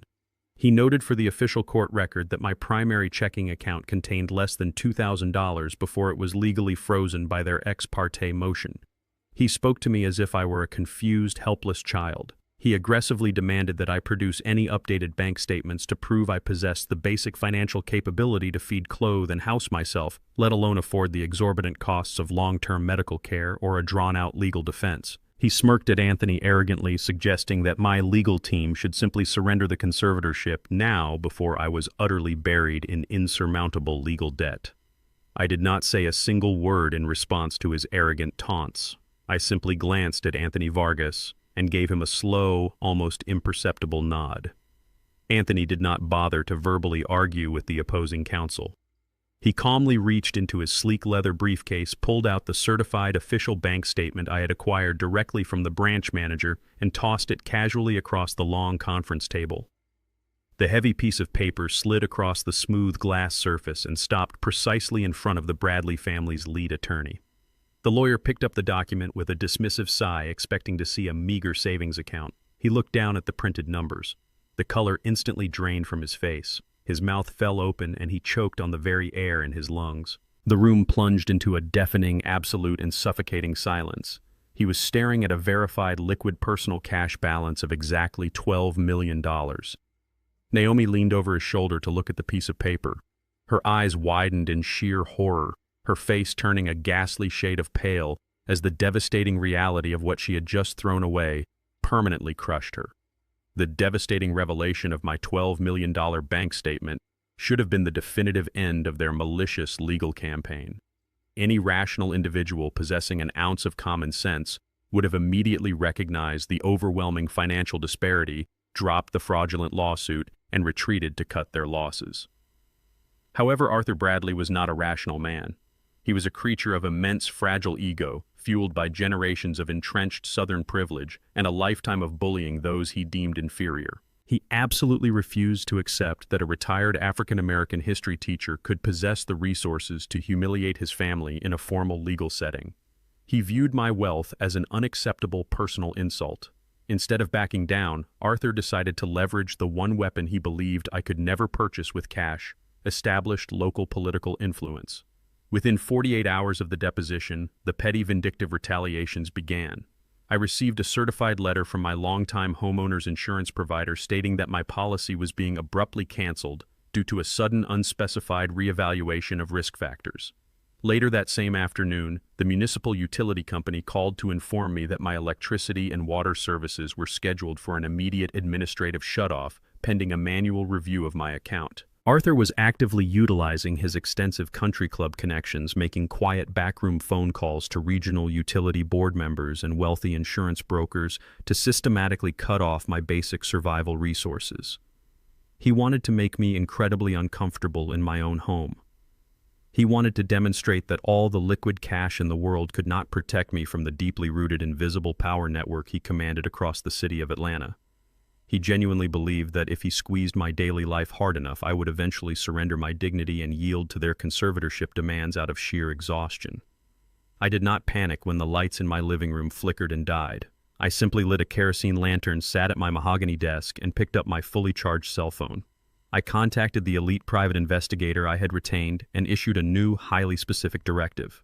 I did not care about Logan anymore. I wanted a complete, unrestricted forensic deep dive into the flagship corporate entity of the Bradley family empire. I needed to know exactly how Arthur funded his opulent lifestyle, his sprawling gated estate, and his massive luxury vehicles. The investigator delivered the comprehensive financial dossier less than 2 days later, and the findings were absolutely spectacular. The Bradley family fortune was nothing more than a grandiose, crumbling facade built on a foundation of sand. Arthur's primary manufacturing and logistics company was heavily over-leveraged and completely drowning in toxic commercial debt. He had taken out massive high-interest loans to maintain his wealthy public image while his actual business revenues plummeted year after year. He was surviving entirely on extended lines of credit, predatory mezzanine financing, and junk bonds that were dangerously close to defaulting. I immediately called Anthony Vargas and instructed him to unleash the full financial weight of my newly liquidated $12 million war chest. I did not hire lawyers to file complaints about my electricity. I hired aggressive investment brokers to execute a hostile predatory debt acquisition. Acting through a series of rapid anonymous corporate shell transactions, my financial team systematically approached Arthur's primary creditors. We offered to purchase the Bradley Company's toxic commercial paper and high-yield junk bonds at a premium cash price. The original lenders, desperate to offload the incredibly risky debt from their own ledgers, eagerly accepted the massive cash buyouts without asking any questions. Within a matter of hours, the transactions cleared the wire. I had legally purchased millions of dollars of Arthur Bradley's outstanding corporate liabilities. I successfully secured the primary liens on his manufacturing warehouses, his commercial equipment, and the underlying secondary mortgage on his sprawling, ostentatious suburban estate. I had effectively weaponized my liquid capital to become the single largest institutional creditor to the entire Bradley family. They were entirely at my mercy. I sat in the dim light of my office, listening to the quiet hum of the evening traffic outside my window. The electricity in my house was still completely shut off, but I had never felt more powerful in my entire life. I picked up my phone and dialed Arthur Bradley's direct personal number. He answered on the third ring. His voice carried a smug, highly satisfied tone, undoubtedly expecting me to beg for him to make the phone calls required to turn my power and water back on. "Good evening, Arthur," I said. My voice was razor-sharp, echoing with absolute freezing authority. "I am not calling to discuss my utility bills. I am calling to inform you of a recent shift in your corporate hierarchy." Arthur scoffed loudly into the receiver, clearly annoyed by my lack of submission. "I do not have the time or the patience for your games, Albert," he spat venomously. "You are entirely out of your depth. Your money means nothing here. I am the sole managing director of Vanguard Holdings," I stated calmly, cutting off his arrogant rant. "As of 3 o'clock this afternoon, my acquisition team successfully purchased the entirety of your outstanding commercial debt from your primary lenders. I currently hold the controlling liens on your logistics warehouses, your heavy machinery, and the secondary mortgage on your private residential estate. I own the very ground you are standing on." The line went completely dead silent. The smugness vanished instantly, replaced by the audible, ragged sound of Arthur struggling to draw breath. The devastating reality of his new position crashed down upon him. He had tried to turn off my lights, and in response, I had legally purchased his entire life. "You have exactly until 8 o'clock tomorrow morning to legally and permanently withdraw the conservatorship petition from the Fulton County Family Court," I commanded, leaving absolutely no room for negotiation or compromise. "If that petition is not fully dismissed by the deadline, I will instantly call in all of your outstanding debts. I will initiate immediate commercial foreclosure proceedings on your business assets, and I will personally ensure your family is violently evicted from your home by the county sheriff." I ended the call without waiting for a response. Miles away inside the extravagant Bradley mansion, sheer, unadulterated panic erupted. The fragile alliance of the wealthy family instantly disintegrated into vicious, terrifying infighting. Arthur began screaming at Logan for dragging them into a catastrophic war with a ruthless financial titan. Cynthia shrieked in absolute terror at the immediate prospect of losing her precious social standing and her luxury home. They viciously turned their collective rage onto Naomi, blaming her relentless greed for inciting the wrath of a man who now held their entire existence in the palm of his hand. The predators had officially become the prey, tearing each other to pieces to survive. The sun rose over the Atlanta skyline, bringing the strict 8 o'clock deadline with it. I fully expected my phone to ring with Arthur Bradley begging for mercy and frantically confirming the immediate withdrawal of the conservatorship petition. Instead, Anthony Vargas called me with a highly unexpected development.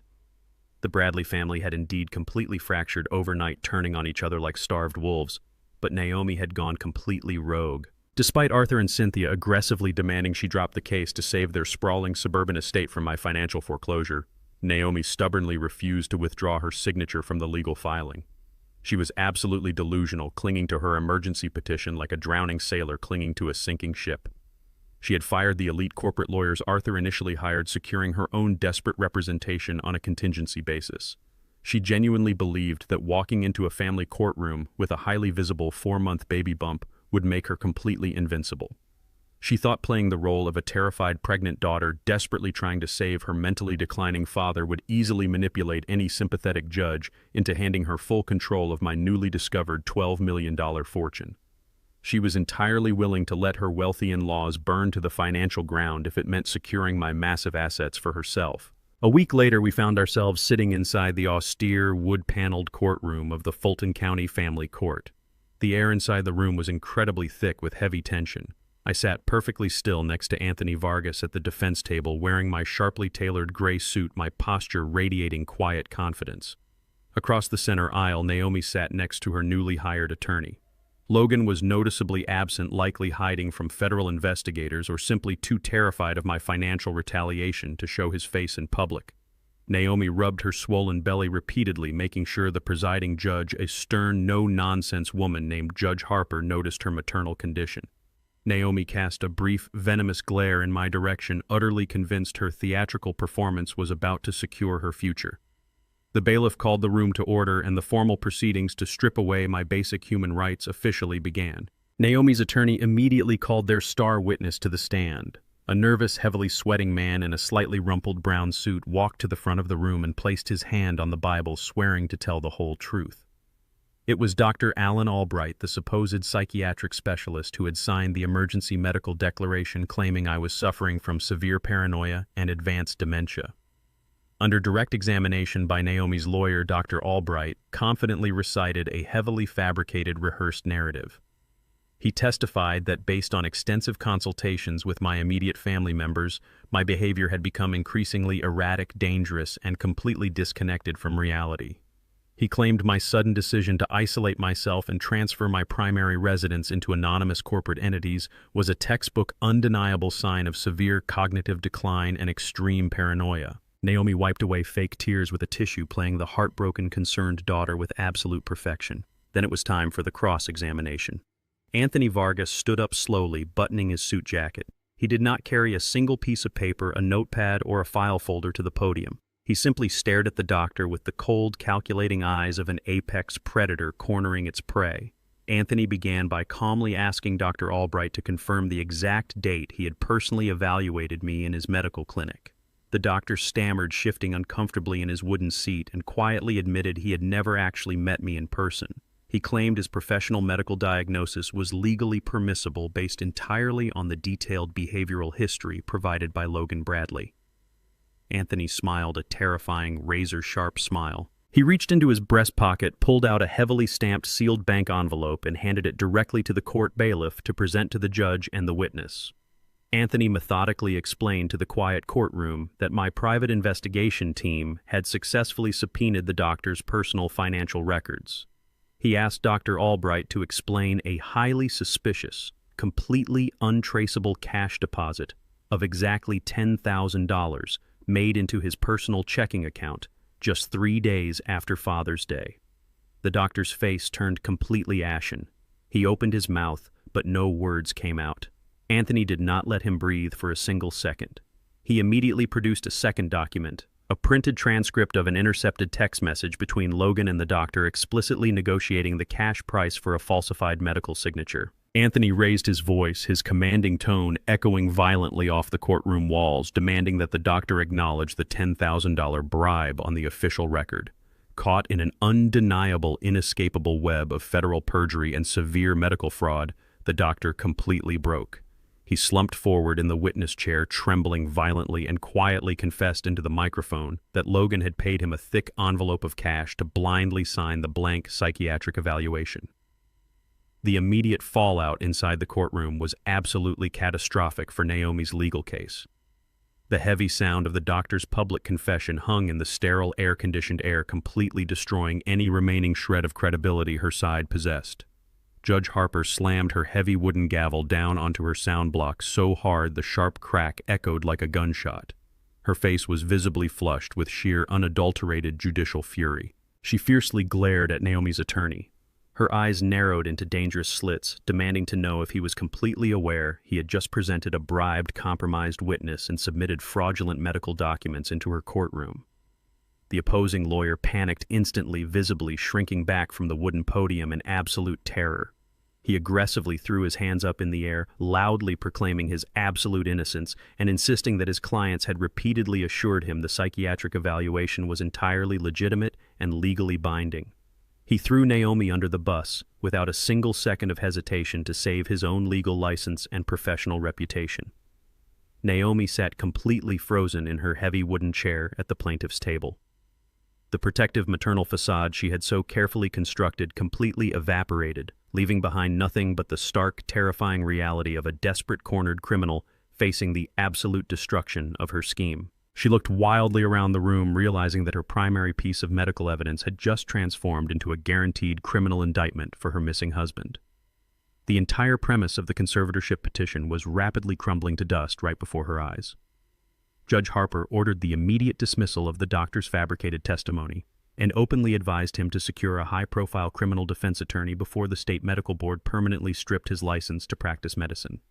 Realizing his entire case was violently imploding and desperate to salvage any fraction of his argument, Naomi's attorney launched one final incredibly desperate attack. He completely pivoted away from the destroyed medical angle and requested urgent permission to question me directly regarding my financial competency.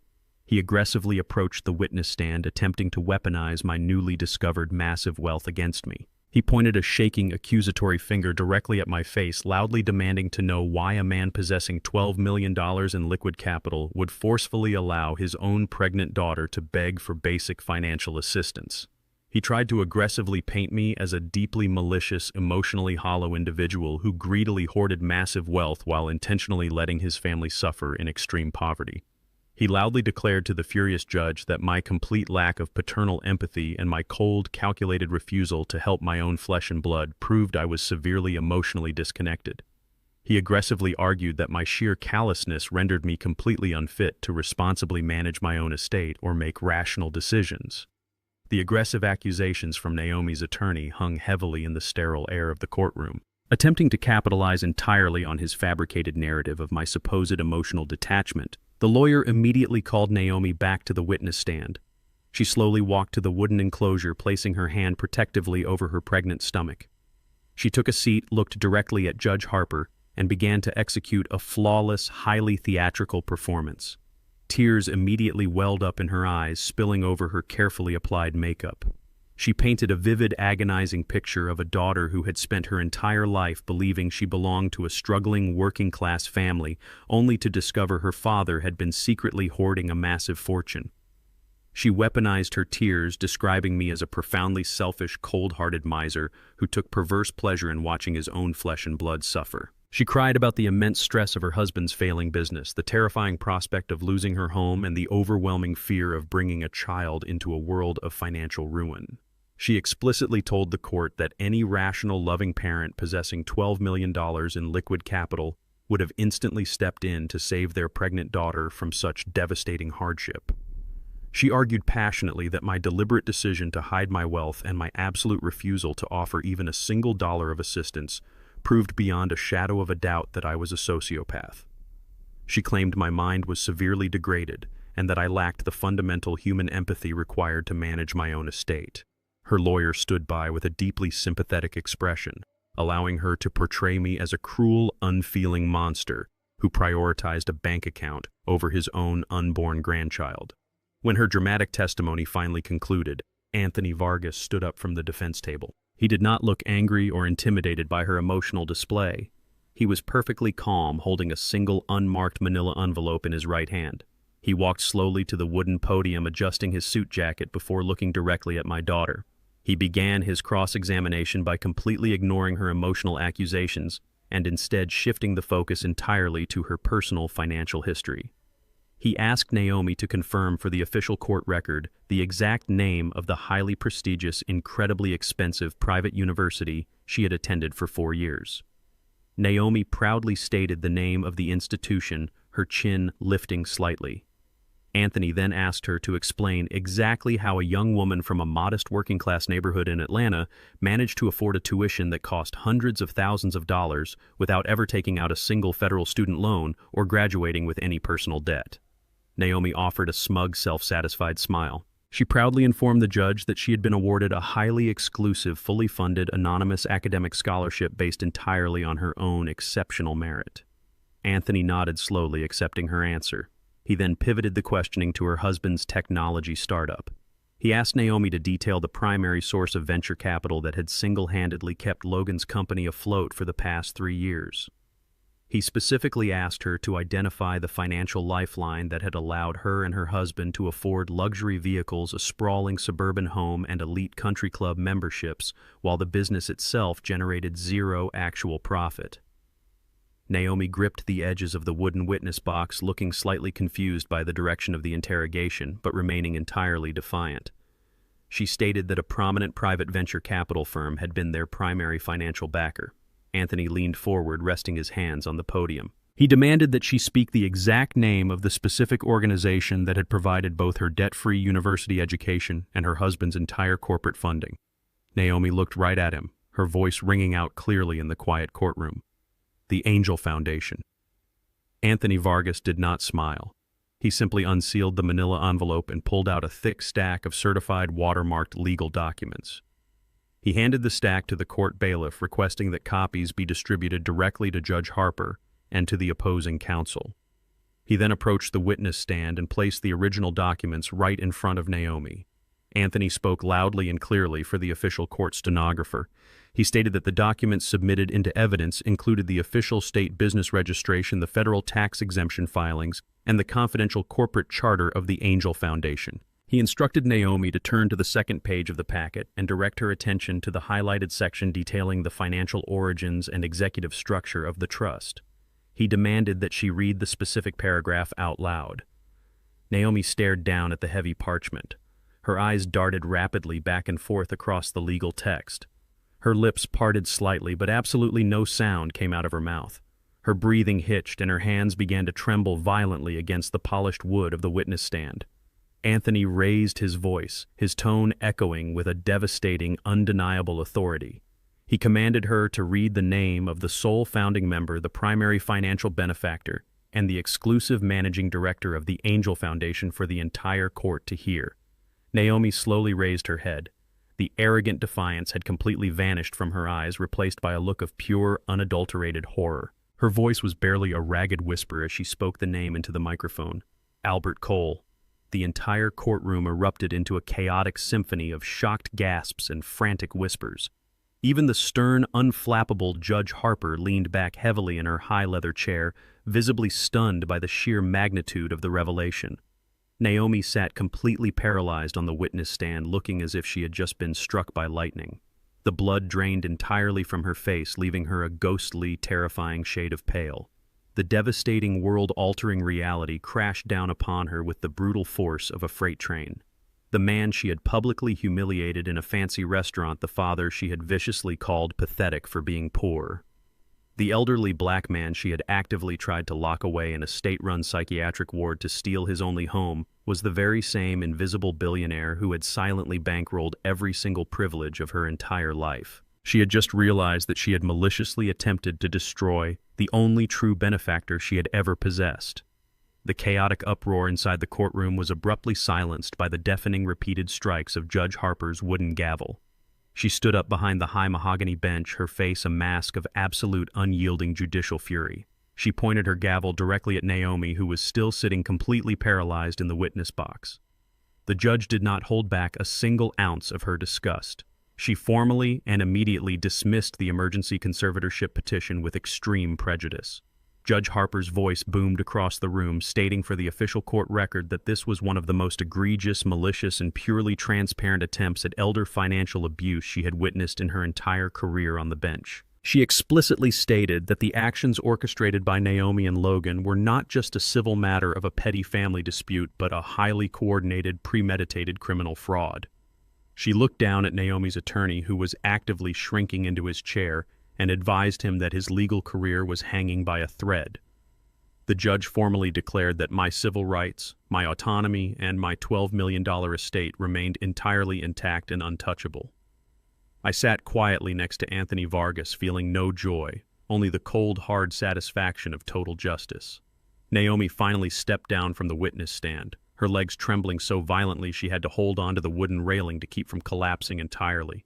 She looked at me, her eyes pleading for a sliver of the fatherly compassion she had spent the last several weeks actively trying to destroy. I did not offer her a single glance of forgiveness. I simply packed my documents into my leather briefcase and stood up. The legal battle was officially over. But the catastrophic consequences for my daughter and her husband were only just beginning to unfold. The judge explicitly ordered the court bailiff to immediately seal all the transcripts and forward the entire unredacted case file directly to the district attorney's criminal division for immediate review and prosecution. The referral to the district attorney was an absolute death sentence for any remaining shred of their affluent lifestyle. We walked out of the heavy double doors of the courtroom and made our way down the long, polished marble corridor toward the main exit of the Fulton County Courthouse. Naomi walked several paces behind me, flanked by her furious and entirely defeated in-laws Arthur and Cynthia Bradley. The Bradleys maintained a tense, suffocating silence, their faces pale with the terrifying realization that their massive financial empire was still sitting firmly in the palm of my hand. We pushed through the heavy glass exit doors and stepped out onto the wide concrete steps leading down to the bustling Atlanta street. The humid afternoon air hit us instantly, but it was not the weather that caused Naomi to suddenly scream. Waiting precisely at the bottom of the grand courthouse steps were 4 federal agents and 2 uniformed Atlanta police officers. They were not there for a casual inquiry. Logan Bradley, who had cowardly refused to attend the conservatorship hearing to avoid my financial wrath, had been forcefully dragged out of a black, unmarked vehicle just moments before we exited the building. His expensive tailored suit was rumpled, his tie was missing, and his face was twisted in an expression of sheer, unadulterated terror. The lead federal agent stepped forward, holding a thick stack of warrants in his right hand. He loudly and publicly identified himself, confirming that the authorities had successfully executed a coordinated raid on Logan's technology startup that very morning.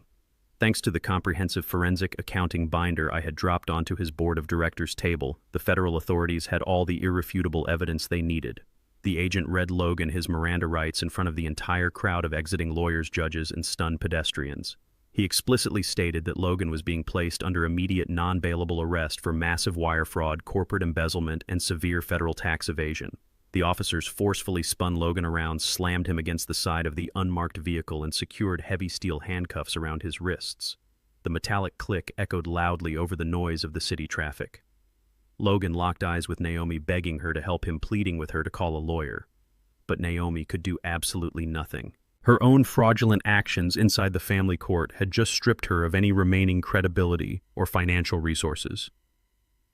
She watched in total helpless horror as the federal agents shoved her husband into the back of the police cruiser, slamming the door shut and speeding away toward the federal detention center. Her lavish, arrogant world had completely burned to the ground in less than 20 minutes.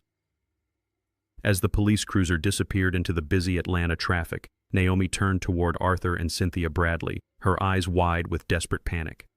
She reached out her hands, sobbing uncontrollably, begging her wealthy in-laws for a place to stay and the money to hire a high-profile criminal defense attorney to save Logan.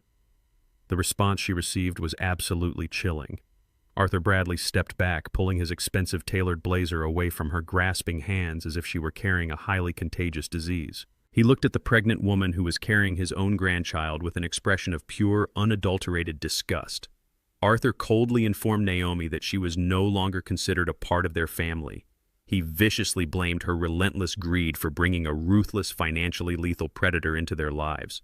He explicitly stated that because I now held the primary commercial liens on his entire manufacturing empire and the secondary mortgage on his sprawling suburban estate, he was going to do absolutely everything in his power to appease me. That desperate appeasement required entirely severing ties with the very woman who had initiated this catastrophic financial war. Cynthia Bradley stepped forward, her voice dripping with sheer malice and bitter resentment. She ordered Naomi to clear her personal belongings out of the luxury Midtown apartment before sunset.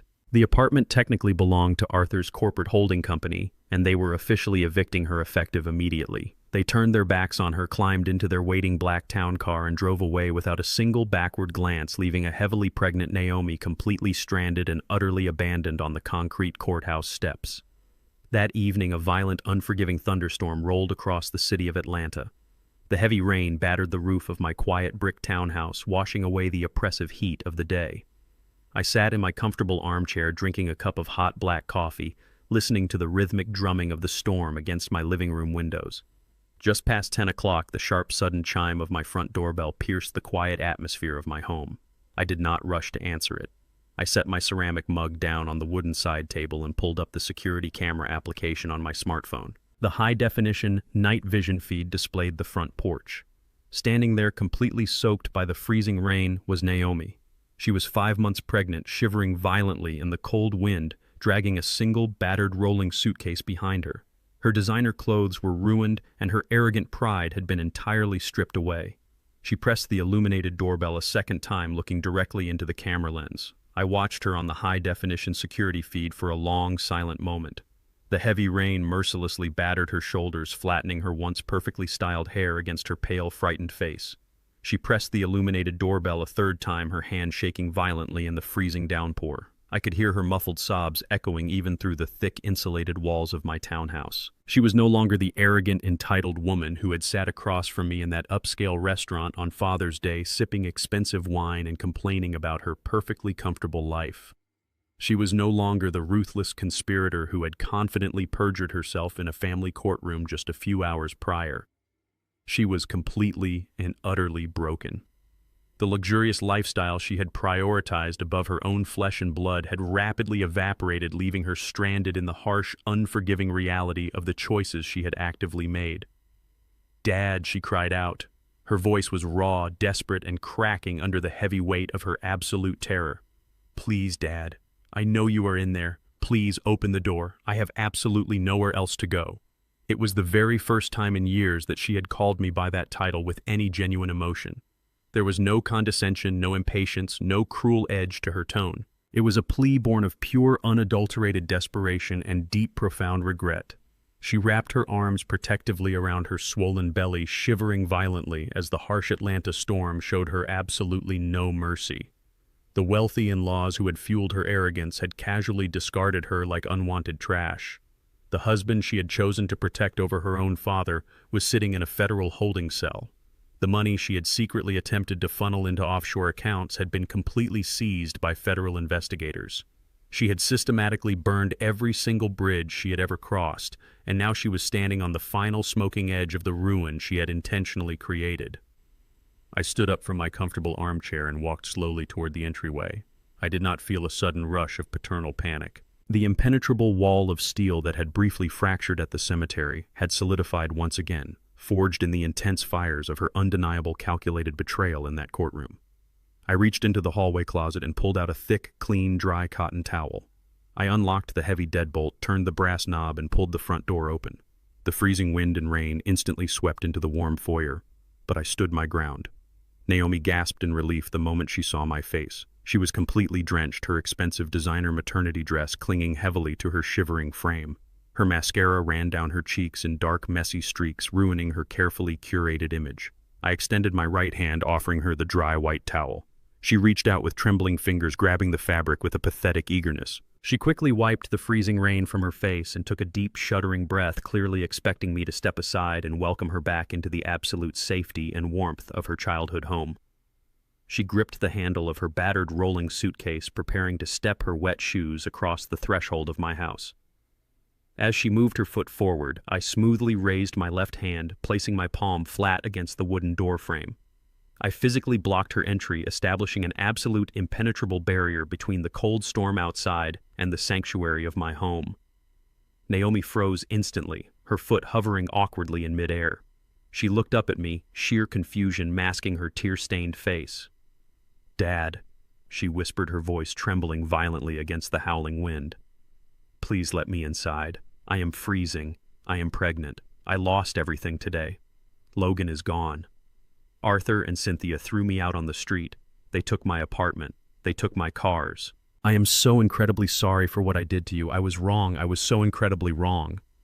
I looked down at her. I did not look at her with the eyes of a loving, forgiving father. I looked at her with the cold, detached, analytical gaze of a complete stranger evaluating a massive liability. I saw a woman who had willingly conspired to strip me of my basic civil rights. I saw a woman who had happily plotted to lock me inside a state-run psychiatric facility. I saw a woman who had actively tried to steal the very home she was now desperately trying to enter. The tears streaming down her face were not tears of genuine moral repentance. They were tears of profound panic because she had finally lost the game she thought she had rigged.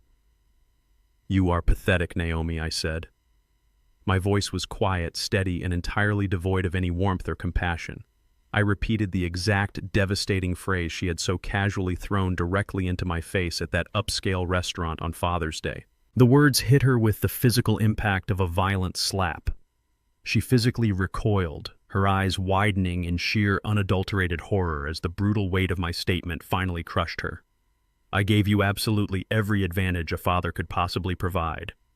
I continued my tone, slicing cleanly through the sound of the pouring rain. I funded your elite education. I funded your husband's fraudulent company. I offered you a life of quiet, debt-free security. But you despised my humility.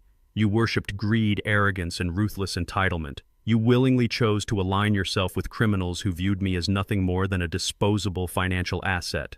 But I am pregnant, she sobbed hysterically, clutching her stomach in a desperate bid for sympathy. You are going to be a grandfather. You cannot leave us out here on the street in a storm. You are an adult, I replied coldly. You made adult decisions, and now you are facing adult consequences. You wanted to live a life of ruthless corporate ambition. You wanted to play a high-stakes game of wealth and power. Well, Naomi, you played the game and you lost. You gambled your family, your morality, and your own father, and you lost absolutely everything. You are going to have to find your own way to survive the wreckage you created. I stepped back into the warm, illuminated foyer of my home. I did not waver. I did not let a single ounce of guilt penetrate my resolve. I pulled the heavy wooden door shut, cutting off her frantic, begging cries. The solid click of the deadbolt sliding firmly into place echoed loudly, signifying the absolute permanent end of my quiet compliance. I stood in the hallway for a brief moment, listening to the muffled sounds outside. Through the thick glass of the front window, I watched Naomi finally comprehend the terrifying reality of her situation. She dropped the dry towel onto the wet concrete. Her legs gave out completely. She collapsed onto her knees on the cold, hard porch, sobbing uncontrollably into her hands as the freezing rain continued to batter her. For the very first time in her entire privileged life, my daughter was forced to face the cruel, devastating consequences she had built with her own 2 hands. 5 months passed since that torrential night on my front porch. The federal justice system moved with a swift, merciless efficiency when presented with an airtight binder of forensic financial evidence. Logan was found guilty on multiple federal charges of wire fraud, corporate embezzlement, and severe tax evasion. The presiding judge showed absolutely zero leniency toward his arrogant, entitled demeanor and sentenced him to 4 hard years in a federal penitentiary. Naomi narrowly avoided sharing a cell block with her husband, because her defense counsel successfully argued that her involvement in the fraud was secondary and primarily driven by her husband's intense manipulation. She was granted a suspended sentence and ordered to serve 5 years of strict, heavily monitored probation. However, avoiding a physical prison cell did not save her from a devastating plunge into absolute poverty. The federal authorities aggressively seized every single remaining dollar in their frozen accounts to pay mandatory restitution to the defrauded investors. Arthur and Cynthia Bradley completely severed all legal and financial ties, fiercely distancing themselves from the colossal embarrassment their son and daughter-in-law had caused. Stripped of her luxury vehicles, her designer wardrobe, and her high society status, Naomi was forcefully evicted. She had no choice but to relocate to a severely dilapidated low-income apartment complex on the neglected outskirts of Atlanta. The building was a crumbling cinder-block structure characterized by peeling exterior paint, flickering hallway lights, and highly unreliable plumbing. To satisfy the strict terms of her court-mandated probation and simply keep a roof over her head, my formerly elite daughter was forced to secure the only legal employment willing to hire a recently convicted felon. She became a minimum wage cashier at a high-volume discount supermarket. The woman who had once casually scoffed at $50 bills was now required to wear a stiff, unflattering polyester uniform and stand behind a scanning register just to survive. I did not abandon her to the wolves completely unseen. I kept a very close, highly discreet eye on her progress. I hired a private investigator to occasionally monitor her living situation and ensure she was not in any immediate physical danger, but I also made it a point to observe her myself. Twice a week, I would park my old Honda Civic at the far end of the sprawling supermarket parking lot and watch her work through the large, unobstructed glass storefront windows. I watched Naomi stand on her feet for grueling 8-hour shifts, her pregnant belly growing heavier and significantly more cumbersome with each passing week. The immense physical toll was blatantly obvious. She would frequently lean heavily against the metal checkout counter, rubbing her aching lower back with a grimace of pure, undeniable exhaustion. I watched her endure the relentless soul-crushing grind of retail customer service. I saw entitled aggressive shoppers yell directly in her face over expired manufacturer coupons or minor pricing discrepancies. In the past, Naomi would have unleashed a barrage of vicious elitist insults at anyone who dared to speak to her with such glaring disrespect. Now she simply lowered her head, swallowed her immense pride, and quietly apologized to the hostile customers. She was absolutely terrified of losing her meager income and violating the strict terms of her probation. After her long shifts ended, I would sometimes follow her at a safe distance into the store's discount grocery aisles. I watched from 2 rows away as she meticulously compared the prices of generic brand rice and dented cans of beans. She stood in the aisle holding a small crumpled handful of dollar bills and loose change, visibly calculating exactly how much cheap food she could afford to buy to sustain herself for the week. I watched her carefully place a small carton of milk back onto the refrigerated shelf when her mental math revealed she was a few cents short at the register. Seeing my daughter, a woman who had once casually sipped $200 bottles of imported wine, anxiously counting pennies just to afford a basic loaf of bread, stirred a profoundly complex mixture of emotions in my chest. But I did not intervene. I did not step out from the shadows to hand her a crisp $100 bill or offer to pay her overdue utility bills. Rescuing her from the immediate discomfort of her own consequences would only undo the vital, painful education she was currently receiving. The relentless, grinding reality of her new life systematically filed away the sharp, toxic edges of her former arrogance. Over those 5 agonizing months, the profound humiliation of being looked down upon by the very same society she had once sneered at fundamentally reshaped her entire perspective. She was no longer a wealthy socialite insulated by stolen corporate capital and unearned privilege. She was an invisible, disposable worker struggling to breathe in an economic system designed to crush the poor. Every single day she clocked into that supermarket, she learned the genuine, undeniable value of honest, grueling physical labor. She finally understood the immense sacrifice required to earn a single dollar through legitimate, exhausting means. The cold, dismissive glares she received from affluent customers perfectly mirrored the exact same disdain she had aimed directly at me on Father's Day. She was finally experiencing the agonizing sting of being judged entirely by her meager bank account and her working-class uniform. The superficial, materialistic shell she had constructed over the last decade had been violently stripped away, leaving her completely exposed, vulnerable, and deeply grounded in harsh reality. The toxic pride that had driven her to attempt to steal my home, forge my signature, and strip me of my civil rights had been thoroughly pulverized by the unforgiving weight of absolute poverty. She was learning the incredibly hard way that true dignity could not be purchased with a forged check, and fundamental respect was not a guaranteed byproduct of an expensive suburban zip code. She was forced to reflect on the 30 years of quiet sacrifice I had made as a public school teacher, realizing that the very life she had called pathetic was built on a foundation of integrity she had entirely lacked. On a sweltering Tuesday afternoon, the harsh physical toll of her grueling lifestyle finally reached a terrifying breaking point. Naomi was aggressively scanning items during a chaotic, overwhelming rush hour shift when a sudden blinding pain ripped violently through her lower abdomen. She gasped loudly, dropping a scanned item onto the floor, and frantically gripped the edge of the mechanical conveyor belt to steady herself. Her legs gave out completely beneath her.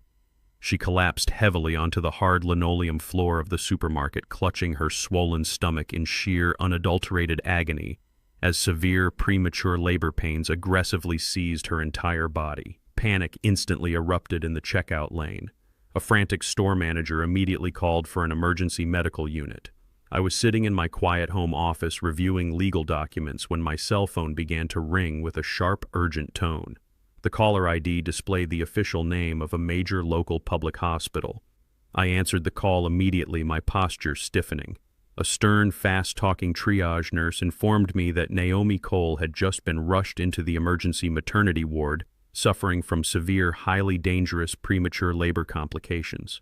The nurse explicitly stated that my daughter was completely alone, terrified, and that I was the only emergency contact listed anywhere on her medical file.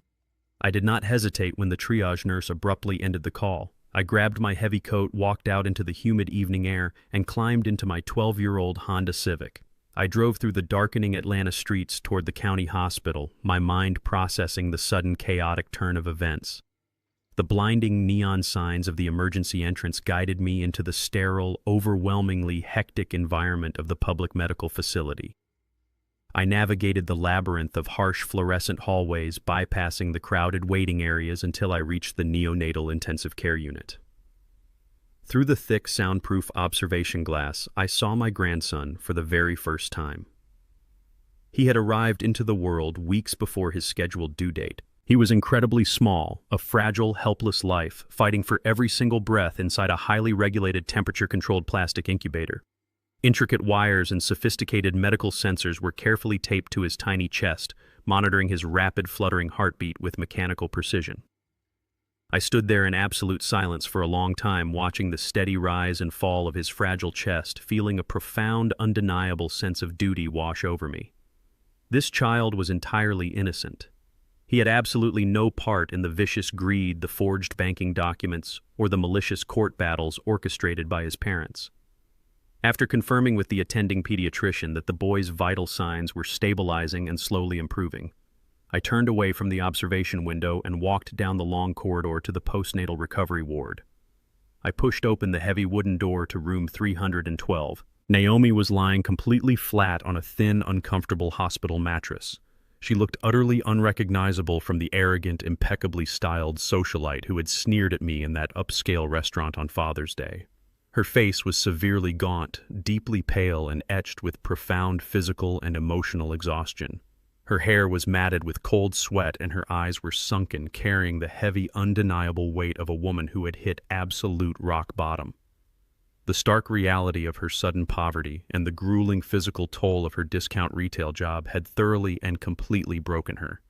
She slowly turned her head toward the doorway, her tired eyes widening slightly as she realized I had actually answered the emergency call and shown up. The sterile recovery room was entirely quiet save for the rhythmic humming of the digital medical monitors tracking her pulse. I stepped inside and closed the heavy door firmly behind me, standing motionless at the foot of her narrow hospital bed. I fully expected her to immediately launch into a desperate, frantic plea for a financial rescue. I expected her to beg me to pay the exorbitant medical bills that were undoubtedly accumulating with every passing second her premature son spent in the intensive care unit. I waited for her to ask me to buy her a new house or pull her out of her miserable, dilapidated apartment complex. But she did absolutely none of those things. Naomi looked at me, her eyes brimming with heavy, silent tears that quickly spilled over her pale cheeks. She did not ask for a single dollar or a single favor. "Dad," she whispered, her voice incredibly weak, trembling and rasping from the agonizing hours of premature labor. "I am so sorry. I am so incredibly sorry for everything I did to you." The apology was not a calculated manipulation or a tactical maneuver designed to access my bank accounts. It was the raw, unfiltered confession of a completely defeated woman who had finally realized the sheer, horrifying magnitude of her own cruelty. I looked at her, my expression remaining completely stoic and unreadable. I did not rush forward to hold her hand, and I did not offer any comforting fatherly platitudes to ease her guilt. I simply gave a slow, deliberate nod of acknowledgement. I reached into the inner pocket of my tailored suit jacket and pulled out a thick, formally bound legal document. I stepped forward and placed the heavy stack of parchment flat on the rolling tray table beside her hospital bed. "I am not here to rescue you from the miserable life you actively chose to build," I stated, my voice echoing with a cold, steady authority that commanded the room. "However, I swore an oath to your mother on her deathbed that I would always protect my family. I spent 30 years actively hiding my wealth to ensure you would grow up with a strong moral compass. When you chose to abandon that compass for arrogant greed, I chose to let you face the absolute ruin of your own destructive decisions. But the child breathing inside that incubator down the hall is entirely innocent. He will not pay the agonizing price for the staggering arrogance of you and your imprisoned husband."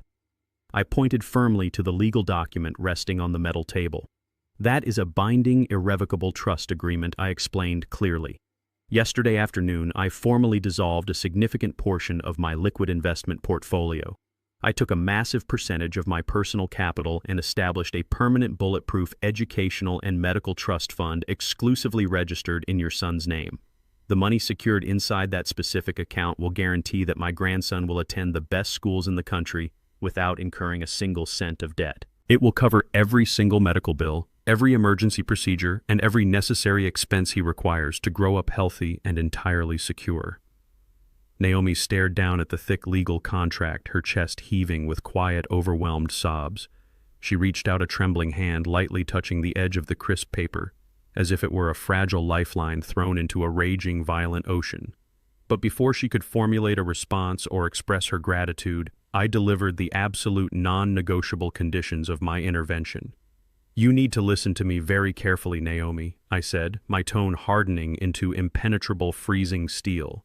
"That trust fund is not a blank check for you to rebuild your destroyed upper-class fantasy. It is not a backdoor to luxury, and it will never be used to subsidize your daily living expenses or pay off your massive legal debts. The entire financial entity is under the exclusive, aggressive, and highly scrutinized management of Anthony Vargas and his elite corporate law firm. Anthony has been granted absolute, unquestionable legal authority over every single disbursement made from this account. You are completely and permanently blocked from accessing the principal capital. You are legally barred from withdrawing a single penny for your rent, your groceries, your transportation, or your personal desires.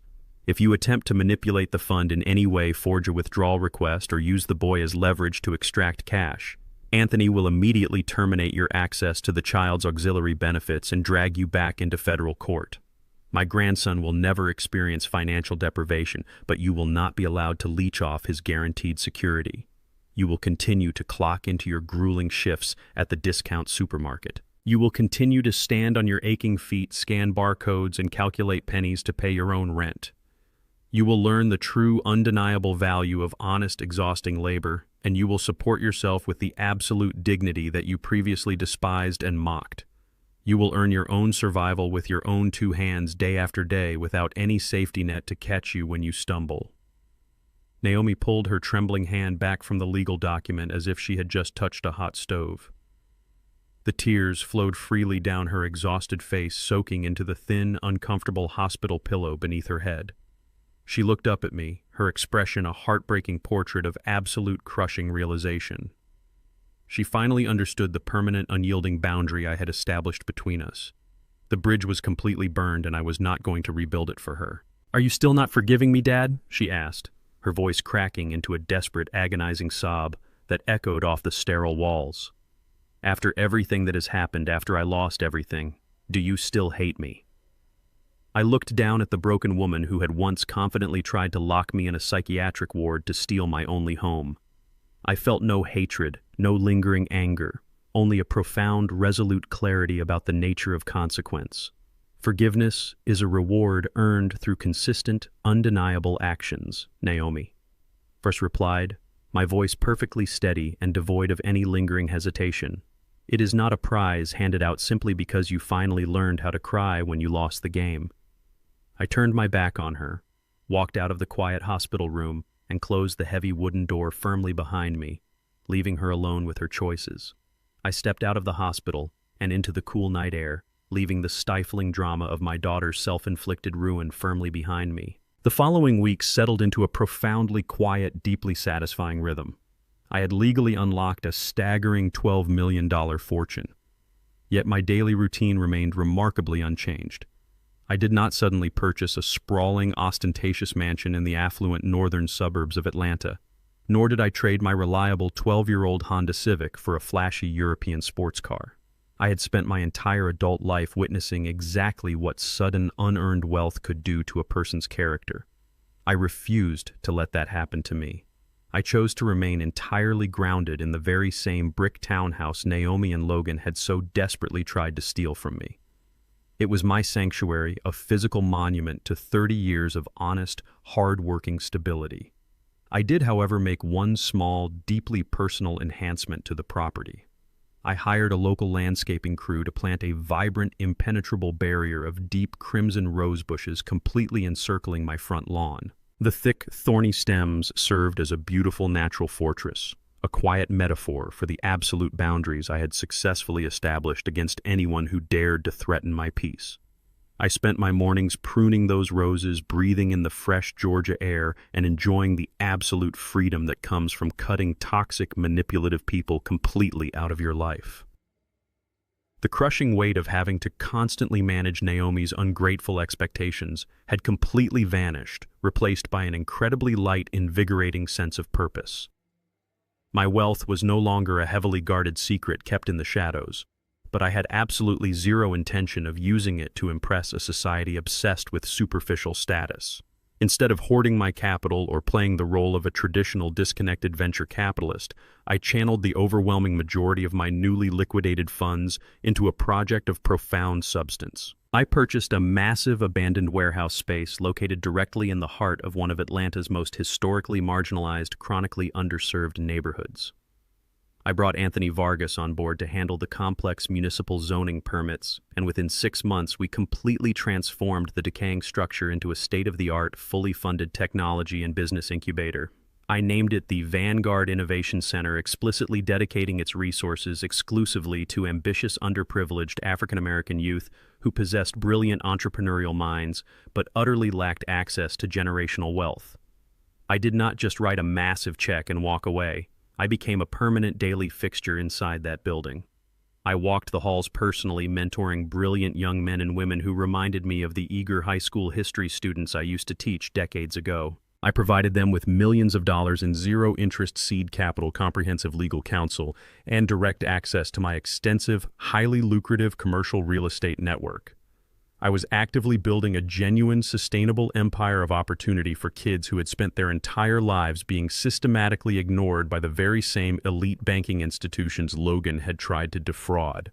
I watched these young entrepreneurs launch legitimate, ethically grounded businesses, creating dozens of well-paying jobs right inside their own communities.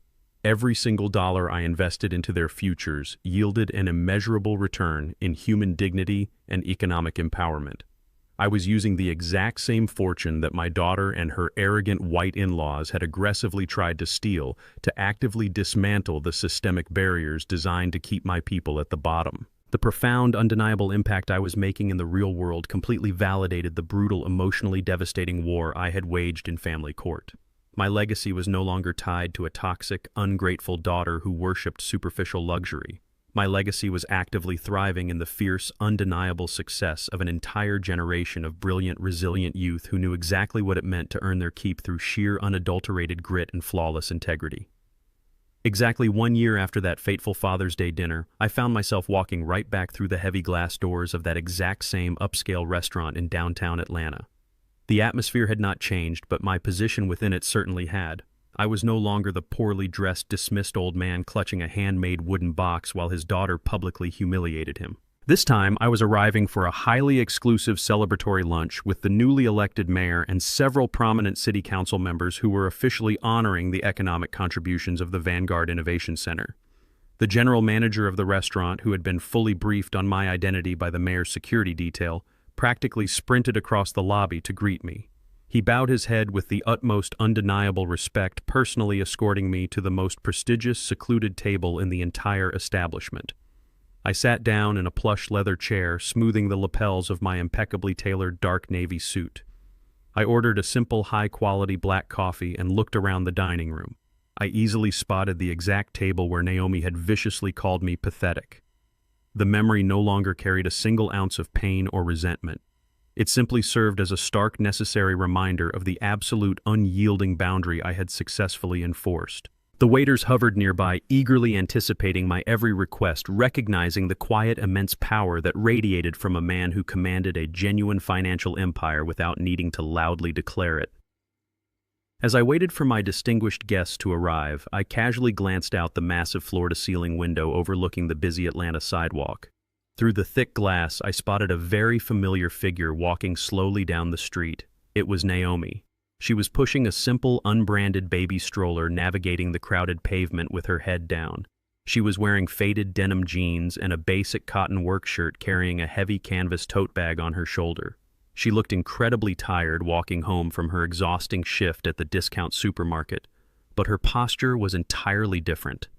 The toxic, arrogant entitlement that used to define her every movement was completely gone. She stopped at the crosswalk, carefully adjusting the blanket over my grandson to protect him from the afternoon sun. She was surviving entirely on her own, through the undeniable dignity of hard, honest labor. I did not knock on the glass. I did not step outside to greet her. I simply lifted my ceramic coffee cup, took a slow, satisfying sip of the dark roast, and smiled a deep, profoundly peaceful smile. My final, most difficult lesson was officially complete. The ultimate lesson I learned from this entire ordeal is that setting ironclad boundaries is the highest form of self-respect. Society often conditions us to believe that family is an unconditional obligation, a bond that requires us to endure endless disrespect and financial abuse simply because we share the same blood. But true love must always be rooted in mutual respect. When you strip away the toxicity and refuse to fund your own disrespect, you do not lose a family, you reclaim your very soul. You teach the people around you that your dignity is not for sale at any price. If my journey resonated with you, please share your own experiences with setting family boundaries in the comments below, and subscribe to the channel for more stories of reclaiming your true worth.